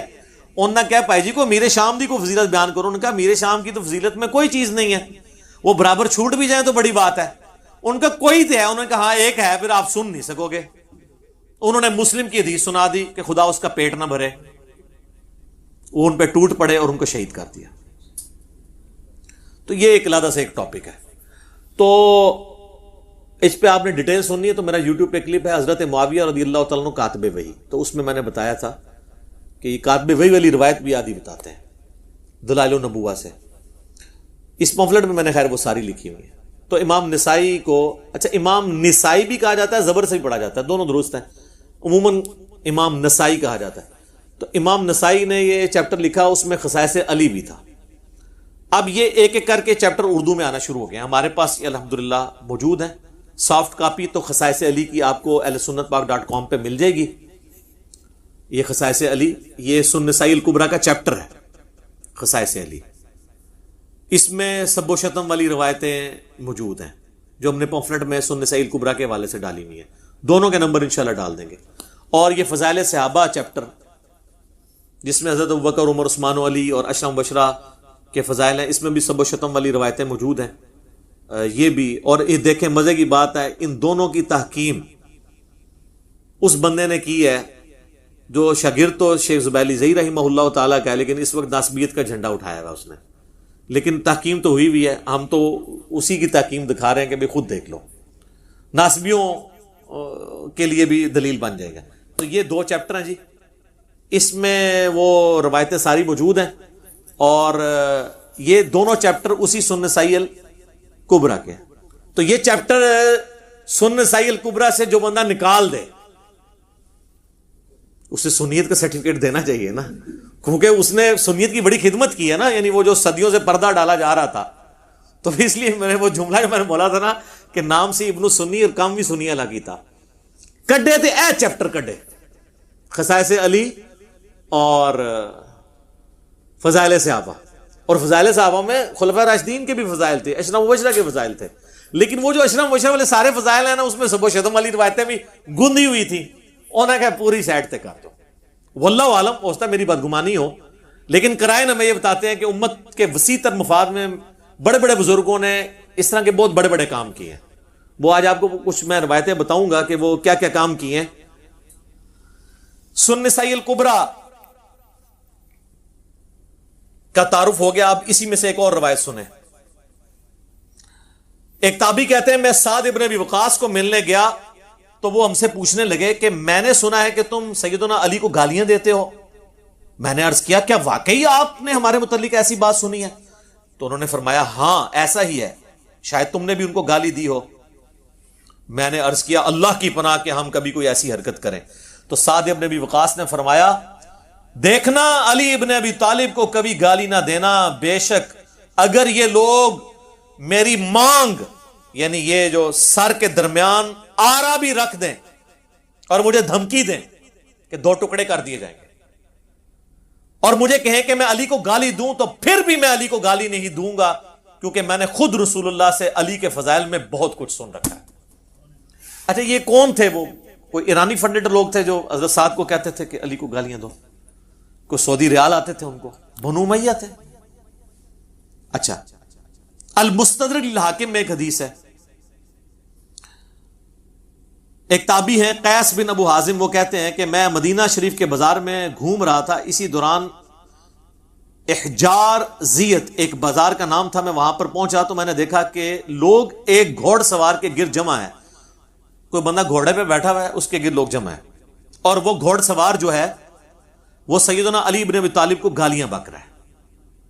یار دیکھو, اندازہ کرو, یہ مسلمانوں کی حالت ہے, اور لوگ اس کے گرد مجمع لگائے ہوئے ہیں. اسی دوران سعد ابن ابی وقاص وہاں تشریف لے آئے, وہی ساتھ. تو وہ مجمع کو چیرتے ہوئے آگے آگے, لوگ بھی ان کے احترام میں ہٹ گئے. ظاہر ہے اتنا بڑا صحابی. پھر انہوں نے اس شخص کو مخاطب کر کے کہا کہ تو کس بنیاد پر علی ابن طالب کو گالیاں دے رہا ہے؟ مجھے بتا, کیا علی سب سے پہلے مسلمان نہیں ہوا تھا؟ کیا سب سے پہلا شخص جس نے رسول اللہ کے ساتھ نماز پڑھی وہ علی نہیں تھا؟ کیا دنیا سے سب سے زیادہ بے رغبتی رکھنے والا شخص علی نہیں تھا؟ کیا سب سے بڑھ کر علم رکھنے والا شخص علی نہیں تھا؟ پھر سعد ابن ابی وقاص مزید فضائل ذکر کرتے رہے, حتیٰ کہ فرمایا کہ کیا علی رسول اللہ کی صاحبزادی کے رشتے سے آپ کا داماد نہیں تھا؟ کیا رسول اللہ کے غزوات میں علی آپ کے جھنڈے کو تھام کر سب سے آگے نہیں ہوتا تھا؟ اس میں سے کوئی ایک فضیلت بھی کسی اور بندے کو حاصل ہے اس لیول کی؟ داماد حضرت عثمان ہیں لیکن نسل نہیں چلی, اہل بیت جو ہیں وہ اولاد علی ہے. پھر حضرت سعد نے اپنا منہ قبلے کی طرف کیا اور دونوں ہاتھ اٹھا کر کہا اے اللہ, یہ شخص تیرے ولیوں میں سے ایک ولی کو گالیاں بک رہا ہے, اس ہجوم کے منتشر ہونے سے پہلے اپنی قدرت کا مظاہرہ دکھا. سیدنا قیس بن ابو حازم کہتے ہیں ہم ابھی منتشر بھی نہ ہوئے تھے کہ اس گستاخ کی سواری نے اسے اس کی سواری زمین میں دسنے لگی, تو اس سواری نے اس کو زمین پر پٹخ دیا, اس کی کھوپڑی ایک پتھر پر جا کر لگی اور وہیں پر اس کا بھیجا باہر نکل آیا اور وہ مر گیا. اذانیں شروع ہو چکی ہیں, انشاءاللہ بقیہ کی احادیث اذانوں کے وقفے کے بعد. صلی اللہ علیہ وسلم. ہاں جناب, اگلی حدیث سنن ابی داؤد سے ہے, انٹرنیشنل نمبر ہے اس کا 4648. یہ وہ عشرہ مبشرہ والی حدیث, 10 جنتی صحابہ ایک مجلس میں. آپ دیکھیں یہ حدیث بھی یہ لوگ پوری نہیں بیان کر سکتے. جو میں آپ سے کہہ رہا تھا نا کہ یعنی پردہ ڈالا جاتا ہے, تو اس میں بھی آپ دیکھیں امام ابو داؤد نے ان لوگوں کے نام چھپا لیے ہیں جو بیچ میں تھے اور فلاں فلاں کر کے بات کی ہے. الفاظ دیکھیں, عبداللہ بن ظالم تابعی بیان کرتے ہیں کہ جب فلاں شخص کوفے میں آیا تو اس نے فلاں شخص کو خطیب مقرر کیا. یار وہ جو آئے ہیں وہ بندے کا نام ہی ہوئے گا نا, ٹھیک ہے. وہ پھر سنن نسائی الکبریٰ کے جو چیپٹر ہے اس میں آپ کو کھلے گا, جو چیپٹر امام ابن السنی نے نکالا تھا. پتہ چلا وہ کیوں نکالا تھا چیپٹر, تاکہ یہ فلاں فلاں والا بھی معاملہ. لیکن امام نسائی کا یہ چیپٹر تو آ چکا ہے نا جی, عربی میں تو پہلے سے تھا. یہ دونوں سسپینس ہیں, یہ فلاں فلاں کون تھا وہ اگلی روایت میں. ابھی آپ مزہ لیں اس کا. وہ کہتے ہیں جب فلاں شخص آیا تو پھر سیدنا سعید ابن زید نے میرا ہاتھ پکڑا, حضرت عمر کا بہنوئی. اس ظالم کو دیکھ رہے ہو؟ کس کو ظالم کہہ رہے ہیں؟ جو حضرت علی پہ سب و شتم. ٹھیک ہے.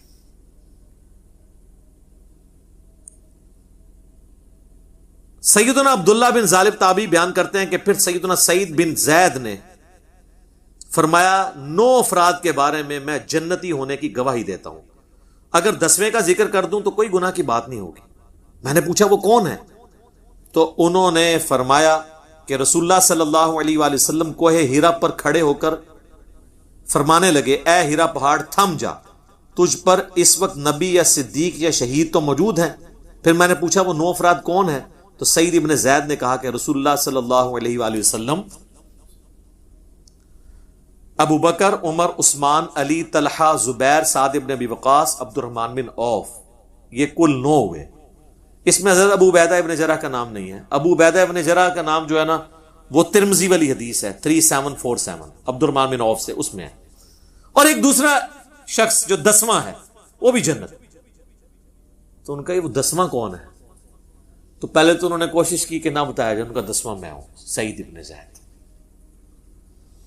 اچھا جی، یہی حدیث جب آئی ہے نا سنن نسائی الکبریٰ میں، جس میں امام داؤد نے لکھا فلاں شخص فلاں کو ملنے ادھر آیا تو اس نے فلاں کو کھڑا کیا، اب سنیں وہ کیا کہتے ہیں۔ سیم سند ہے۔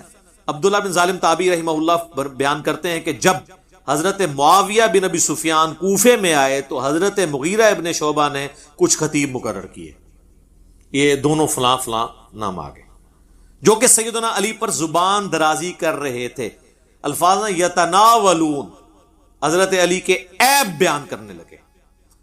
چنانچہ سعید ابن زید نے میرا ہاتھ پکڑا اور فرمایا، اس ظالم کو دیکھتے ہو، یہ ایک جنتی شخص پر لعنت کروا رہا ہے۔ کون؟ یا مغیرہ ابن شعبہ کو انہوں نے کہا یا حضرت معاویہ کو۔ یہ مجھے کہتے ہیں جی ظالم مغیرہ کے الفاظ کدھر ہیں؟ وہ تو میں بتاؤں گا کہ وہ 6 دفعہ انہوں نے کہا اوئے مغیرہ، اوئے مغیرہ، کیونکہ اس حدیث میں الفاظ ہیں کہ انہوں نے اوئے مغیرہ، اوئے مغیرہ کو 3 دفعہ ریپیٹ کیا، تو 6 ہو گیا نا۔ تو میں رجوع کرتا ہوں، میں نے پچھلی دفعہ کہا تھا 3 دفعہ کہا، انہوں نے 6 دفعہ کہا۔ میں بھی رجوع کرتا ہوں چیزوں پہ، ٹھیک ہے جی، وہ آگے آئے گی حدیث۔ تو ایک جنتی شخص پر لعنت کرواتا ہے؟ پھر انہوں نے 9 افراد کے بارے میں گواہی دی، پھر وہی والی حدیث ریپیٹ ہو جاتی ہے کہ وہ کون سے جنتی ہیں، 10ویں خود۔ سنن نسائی الکبریٰ میں ایک اور حدیث ہے اسی فضائل صحابہ والے چیپٹر میں، یہی تابعی کہتے ہیں کہ میں سعید ابن زید کے پاس آیا تو میں نے عرض کی کہ کیا آپ اس ظالم شخص پہ تعجب نہیں کرتے کہ جس نے سیدنا علی پر سب و شتم کرنے کے لیے خطیب مقرر کیے ہوئے ہیں۔ یہاں پہ سب کا لفظ نہیں ہے، یشتمون، یشتمون علی، تو شتم کا لفظ تو ہوتا ہی گالی کے لیے، تنقید کے لیے نہیں، وہ کہتے ہیں سب کا لفظ یہ تھے اس میں الفاظ۔ تو انہوں نے فرمایا کیا وہ ایسا کرتا ہے واقعی؟ جبکہ میں گواہی دیتا ہوں کہ 9 افراد جنت میں ہیں۔ پھر انہوں نے وہی حدیث سنائی عشرہ مبشرہ والی، اور 10واں پھر اپنا ذکر کیا۔ اب یہ حدیث صحیح ابن حبان میں، مسند احمد اور کئی کتابوں میں موجود ہے۔ اب آ جائیں ایک اور حدیث جو سنن ابی داؤد کے اندر موجود ہے۔ سنن ابی داؤد سے عشرہ مبشرہ والی حدیث ہی نہیں بیان کر سکتے، 4650۔ ایک تابعی ہیں، وہ کہتے ہیں کہ میں فلاں شخص کے پاس کوفے کی مسجد میں بیٹھا ہوا تھا اور اہل کوفہ بھی موجود تھے۔ پھر امام داؤد نے فلاں لکھ دیا، فلاں کا کوئی نام ہی ہوئے گا، کوفے کی مسجد میں، بڑی جامع مسجد میں بیٹھا ہوا تھا۔ وہ فلاں کون تھا؟ وہ حضرت مغیرہ ابن شعبہ تھے۔ امام احمد بن حنبل نے یہ حدیث نقل کر کے ان کا نام بھی لکھ دیا۔ امام داؤد کو شرم آئی کہ میں فلاں کر کے نام تو چھپا رہا ہوں، ظاہر ہے انسان کا ضمیر تو ملامت کرتا ہے، سچائی تو پھر کھٹکتی ہے۔ آپ حیران ہوں گے اس حدیث کے بعد نا امام داؤد نے ایک حدیث لی ہے، اس میں تو انہوں نے فلاں لکھ دیا، دونوں حدیثوں میں فلاں فلاں کر کے نا فلاں کو بچا لیا۔ پھر اس کے بعد اچانک ایک حدیث لے کے آتے ہیں جس کا اس پورے چیپٹر سے خلافت کے کوئی تعلق نہیں ہے، اور وہ حدیث یہ لے کے آتے ہیں کہ جب سہیل ابن عمرو صلح حدیبیہ کے موقع پر حضور علیہ السلام سے معاہدہ کرنے آیا تو وہ بار بار حضور کی داڑھی کی طرف ہاتھ بڑھاتا تھا۔ بعض لوگوں کو عادت ہوتی ہے نا داڑھی کو ہاتھ لگا کے بات کرنا یا ٹھوڑی کو، تو کہتے ہیں ایک شخص وہاں کھڑا تھا جس نے اپنے تلوار کی جو ہاتھ والی سائڈ ہے نا جہاں سے دستی اس کو پکڑا جاتا، تو وہ اس کے ہاتھ پہ اس نے ماری۔ اس نے کہا اپنے جو ہے نا ہاتھ رسول اللہ کی داڑھی سے پیچھے کر۔ تو وہ کہتے ہیں وہ شخص حضرت مغیرہ ابن شعبہ تھے۔ اس حدیث کا خلافت کے چیپٹر کے ساتھ کوئی تعلق ہے؟ وہ اصل یہ بتانا چاہ رہے تھے کہ یہ جو فلاں شخص ہے نا وہ مغیرہ ابن شعبہ ہے اور وہ صحابی ہے اور صلح حدیبیہ کا صحابی ہے.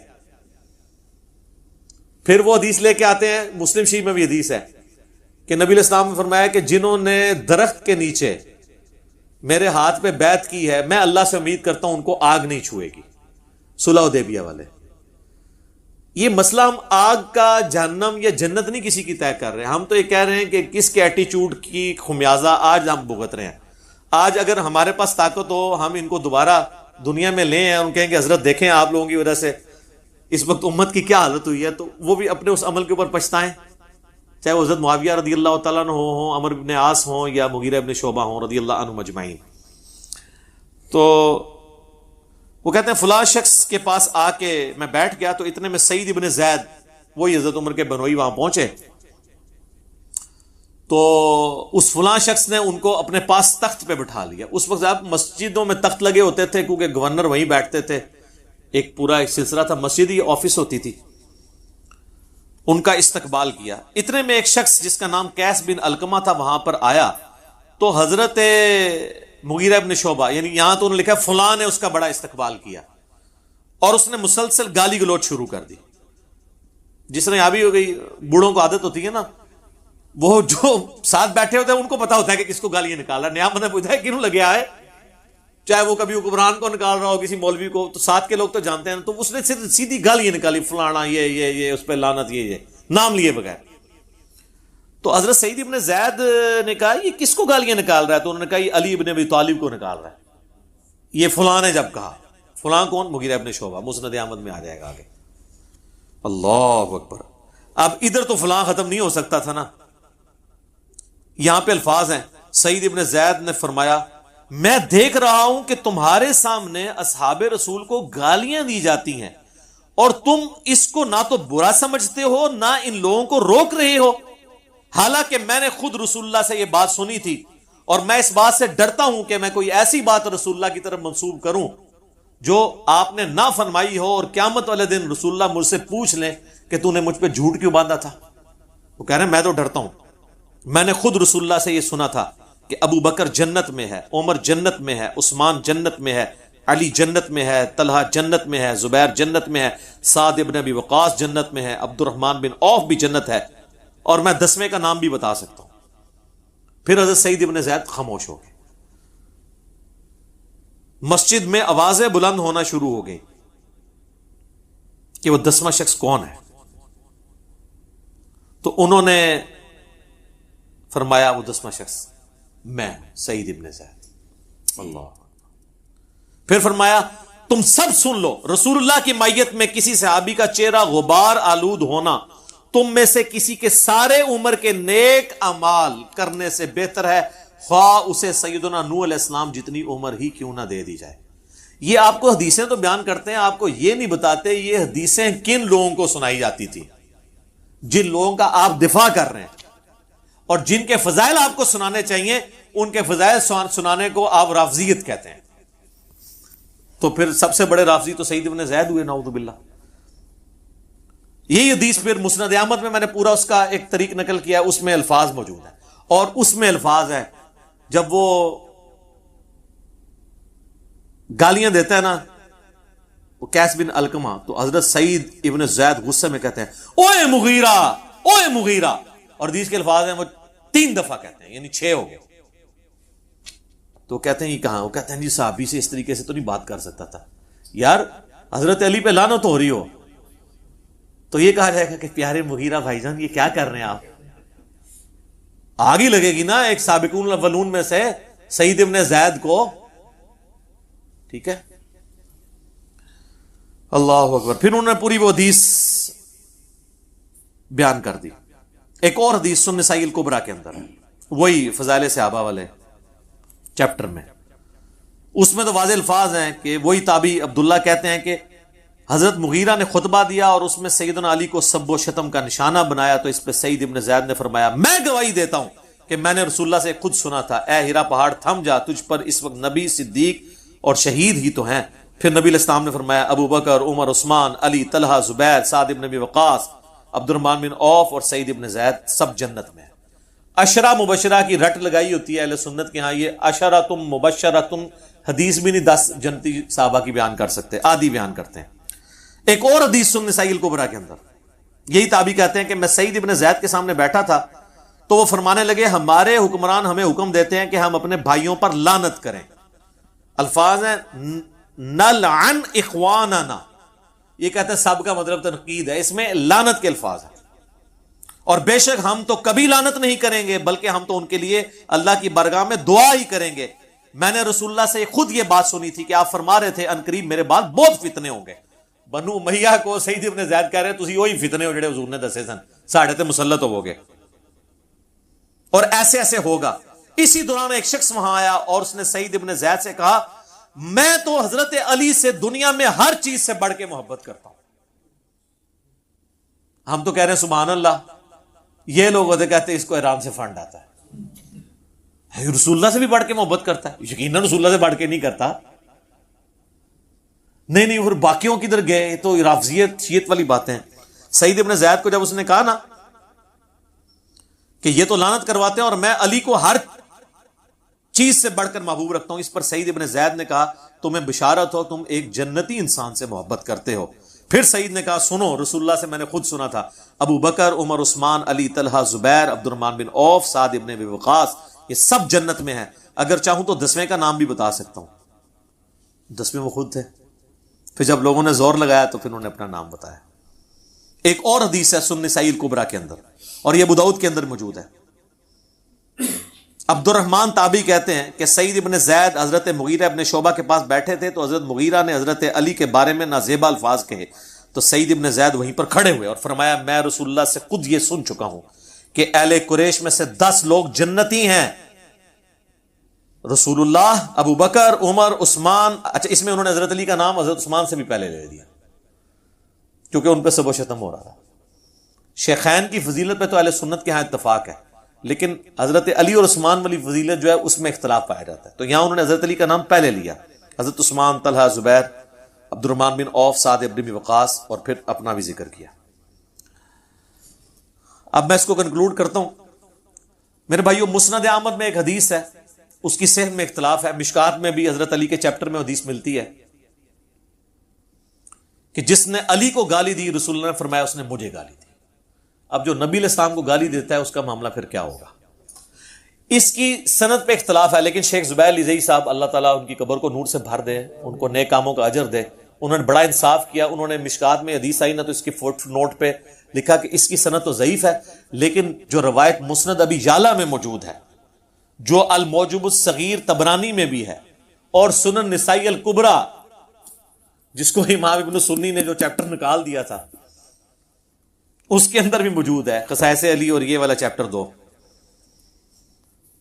یہ خصائص علی والے چیپٹر میں، کہ ابو عبداللہ تابعی بیان کرتے ہیں کہ ام المومنین سیدہ ام سلمہ جو ہماری ماں سب سے آخر میں فوت ہوئی ہیں، واقعہ کربلا کے بھی 3 سال بعد 64 ہجری میں واقعہ کربلا ان کی زندگی میں ہوا ہے۔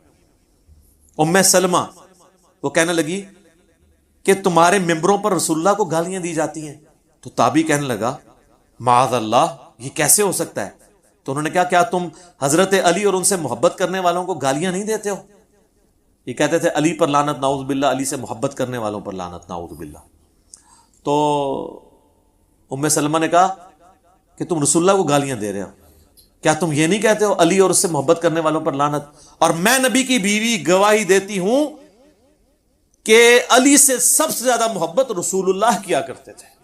تم جب یہ کہتے ہو نا کہ علی سے محبت کرنے والوں پر لعنت، تو یہ حضرت علی سے سب سے زیادہ محبت کرنے والے خود رسول اللہ تھے صلی اللہ علیہ وسلم۔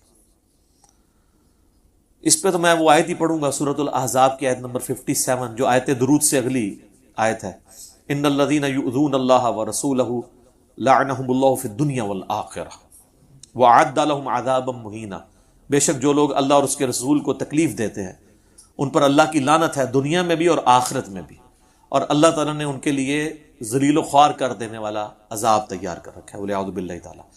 اللہ کی لعنت ہے جو یہ حرکت کر رہے ہیں، ہم لعنت نہیں بھیجتے، ہمیں نبی الاسلام نے اس سے منع کیا ہے۔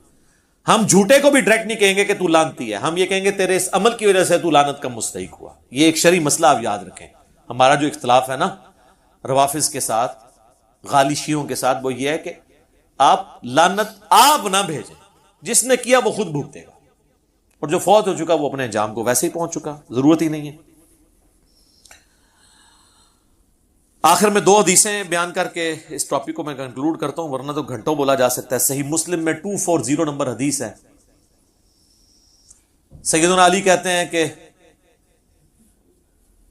اس رب کی قسم جس نے دانے کو پھاڑ کر اناج کو اگایا اور مخلوقات کو پیدا کیا، نبی امی نے مجھ سے یہ عہد لیا تھا کہ اے علی، صرف مؤمن ہی تجھ سے محبت رکھے گا اور صرف منافق ہی تجھ سے بغض رکھے گا۔ محبت علی از دا لٹمس ٹیسٹ آف ایمان۔ میں اس کی انجینئرنگ نہیں کرتا اس حدیث کی، جس سے فٹ اسے گفٹ، بس میں اسی کے اوپر اس کو کنکلوڈ کرتا ہوں۔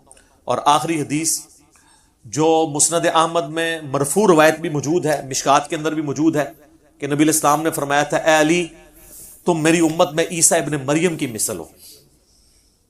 عیسائی ان کی شان میں غلو کر کے برباد ہو گئے، اور یہودی ان کی گستاخی کر کر برباد ہوئے، حتیٰ کہ ان کی والدہ پر بھی تہمت لگائی۔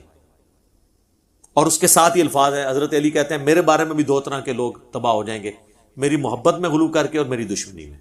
اس کی روایت کی سند پہ اختلاف ہے، لیکن اس کو سپورٹیو حدیث فضائل صحابہ احمد بن حنبل کی کتاب میں 2 روایتیں ہیں حضرت علی سے موقوفاً، خود حضرت علی کہہ رہے ہیں، اور جب غیبی خبر کوئی صحابی بیان کر رہا ہو تو یہ امپلائیڈ ہوتا ہے کہ نبی نے ہی ان کو خبر دی ہے، کیونکہ علم الغیب اللہ کی طرف سے صرف نبیوں کو عطا ہوتا ہے جو غیبی خبریں ملتی ہیں۔ سورہ آل عمران کی آیت نمبر 179 ہے نا، کہ اللہ کی یہ شان نہیں کہ تمہیں غیب پر مطلع کرے، مگر وہ اپنے رسولوں میں سے جسے چاہتا ہے چن لیتا ہے، پھر ان کو غیبی خبریں دیتا ہو۔ تمہارا کام ہے کہ تم رسولوں پر ایمان لاؤ، ان کی غیبی خبروں پر۔ تو مولا علی کہتے ہیں کہ فضائل صحابہ احمد بن حنبل کی کتاب میں کہ میری وجہ سے 2 فرقے گمراہ ہوں گے، اور میری وجہ سے 2 فرقے دوزخ میں جائیں گے۔ یہ دونوں الفاظ ہیں، ایک میری محبت میں غلو کر کے اور ایک میری دشمنی میں، یعنی رافضی اور ناصبی۔ رافضیوں کی اکثریت جو محبت میں غلو کرتے ہیں اہل تشیع میں پائی جاتی ہے، اور ناصبیوں کی اکثریت اہل سنت میں پائی جاتی ہے۔ اگرچہ اہل سنت میں ان کی کتے کی بھی اوقات نہیں ہے، لیکن وہ اپنے آپ کو چھپا کر لانچ کرتے ہیں، اور پھر ہمارے جیسے لوگ بھی دنیا میں موجود ہیں تو جو ان کو ننگا کر دیتے ہیں۔ بہرحال پریکٹیکلی مجھ سے لوگ اکثر پوچھتے ہیں، چلے آج میں یہ بھی ٹروتھ ریویل کر دیتا ہوں کہ جی ہم بار بار یہ نعرہ لگاتے ہیں کہ نہ میں وہابی، نہ میں بابی، نہ ہم سو کالڈ وہابی ہیں، کوئی علمی بات کرے اسے وہابی کہتے ہیں، نہ ہم بابی ہیں، بابوں کا دفاع کرنے۔ اور بابی میں یہ سارے فرقے شامل ہیں، بریلوی، دیوبندی، اب تو خیر اہل حدیث بھی شامل ہو گئے، اور شیعہ جو اپنے بابوں کے پیچھے چلتے ہیں۔ نہ میں وہابی، نہ میں بابی، میں ہوں مسلم علمی کتابی۔ بہرحال اگر ہم سے کوئی مین سٹریم جو امت میں 2 دراڑیں ہیں، سنی اور شیعہ، اس میں پوچھے تو ہم کہیں گے ہم اہل سنت کے منہج پہ ہیں، انہی کی کتابیں ہم نے رکھی ہیں۔ اس کی وجہ ہے کہ پریکٹیکلی اہل سنت کا جو منہج ہے اس کو اللہ نے یہ غیبی تائید اس کے ساتھ کر دی ہے کہ اہل سنت میں ڈومیننٹ اکثریت اہل بیت سے محبت کرنے والی، اور ایون اہل بیت سے محبت کرنے والے لوگ بھی اپنے جذبات میں حد کو کراس کرتے ہوئے بنو امیہ پر لعنت نہیں کرتے، یا نعوذ باللہ یہاں پہ جو ناسبی بھی ہیں وہ بھی یعنی حضرت علی پہ سب و شتم کا نہیں سوچ سکتے، منہ چھپاتے پھرتے ہیں۔ لیکن اس کے اگینسٹ شیعہ میں ممبر ڈومیننٹ ان لوگوں کے ہاتھ میں جو خلفائے ثلاثہ پر یا حضرت معاویہ پر، عمرو بن عاص پر، مغیرہ بن شعبہ رضی اللہ عنہم اجمعین پر لعنت کرتے ہیں۔ میں قطعاً نہیں کہتا آپ ان سے علمی اختلاف نہ رکھیں، بلکہ واللہ شاید میرا علمی اختلاف آپ سے زیادہ ہو ان کے ساتھ، آپ کا جذباتی اختلاف ہے، میرا علمی ہے۔ اور رہی اہل بیت کی محبت، تو میں دنیا میں کسی سو کالڈ شیعہ سے اپنی محبت اہل بیت بھی ایکسچینج کرنے کے لیے تیار نہیں، الحمدللہ۔ تو ہمیں کسی سرٹیفکیٹ لینے کی ضرورت نہیں ہے، لیکن یہ بات ماننے والی ہے کہ اہل سنت کے منہج کے ساتھ اللہ کی غیبی تائید ہے۔ عمر بن عبدالعزیز جیسے مجدد نے اس فتنے کا قلع کما کیا، یہ سب و شتم والے کا، آج تک دوبارہ اس فتنے نے سر نہیں اٹھایا، الحمدللہ۔ اور آج بھی دیکھ لیں اللہ کے فضل سے غدیر خم پہ یہ پلیٹ فارم کھڑا ہے، قرآن کو بھی پکڑا ہوا ہے اور اہل بیت کو بھی، اہل بیت کا بھی دفاع اس پلیٹ فارم سے ہو رہا ہے، قرآن کی توحید بھی اس پلیٹ فارم سے بیان ہو رہی ہے۔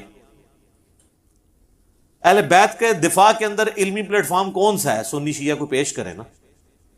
تو اللہ کے فضل سے یہ جو اسلام کی نشت ثانیہ ہو رہی ہے، امام محمد بن عبداللہ المہدی کی تیاریاں شروع ہو رہی ہیں، اس کے لیے دنیا کو اس پیج پہ آنا تھا. ادروائز تو یقین کریں کہ آپ ذرا، میرا ایک معصومانہ سوال ہے، کیا امام مہدی دنیا میں آ کر حضرت فاطمہ کی اولاد سے ہو کر حسن و حسینی ہو کر یزید کو رحمت اللہ علیہ کہہ رہے ہوں گے؟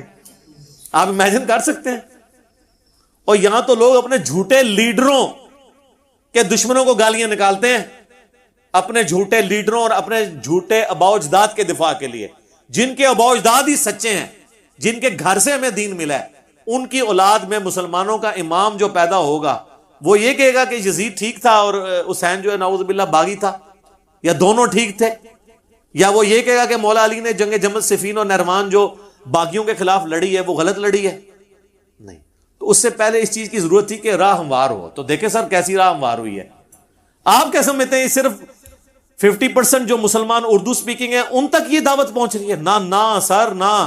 ہمارا یہی ریسرچ پیپر عربی میں بھی لوگوں نے فوٹو کاپی کرا کے عربیوں کو دیا ہے. اللہ کے فضل سے ان کے منہ سے بھی جھاگ نکلی ہے یا انہوں نے سچائی قبول کی ہے. اور عرب کے اندر بھی کئی اسکالر ہیں جو سچائی بیان کر رہے ہیں.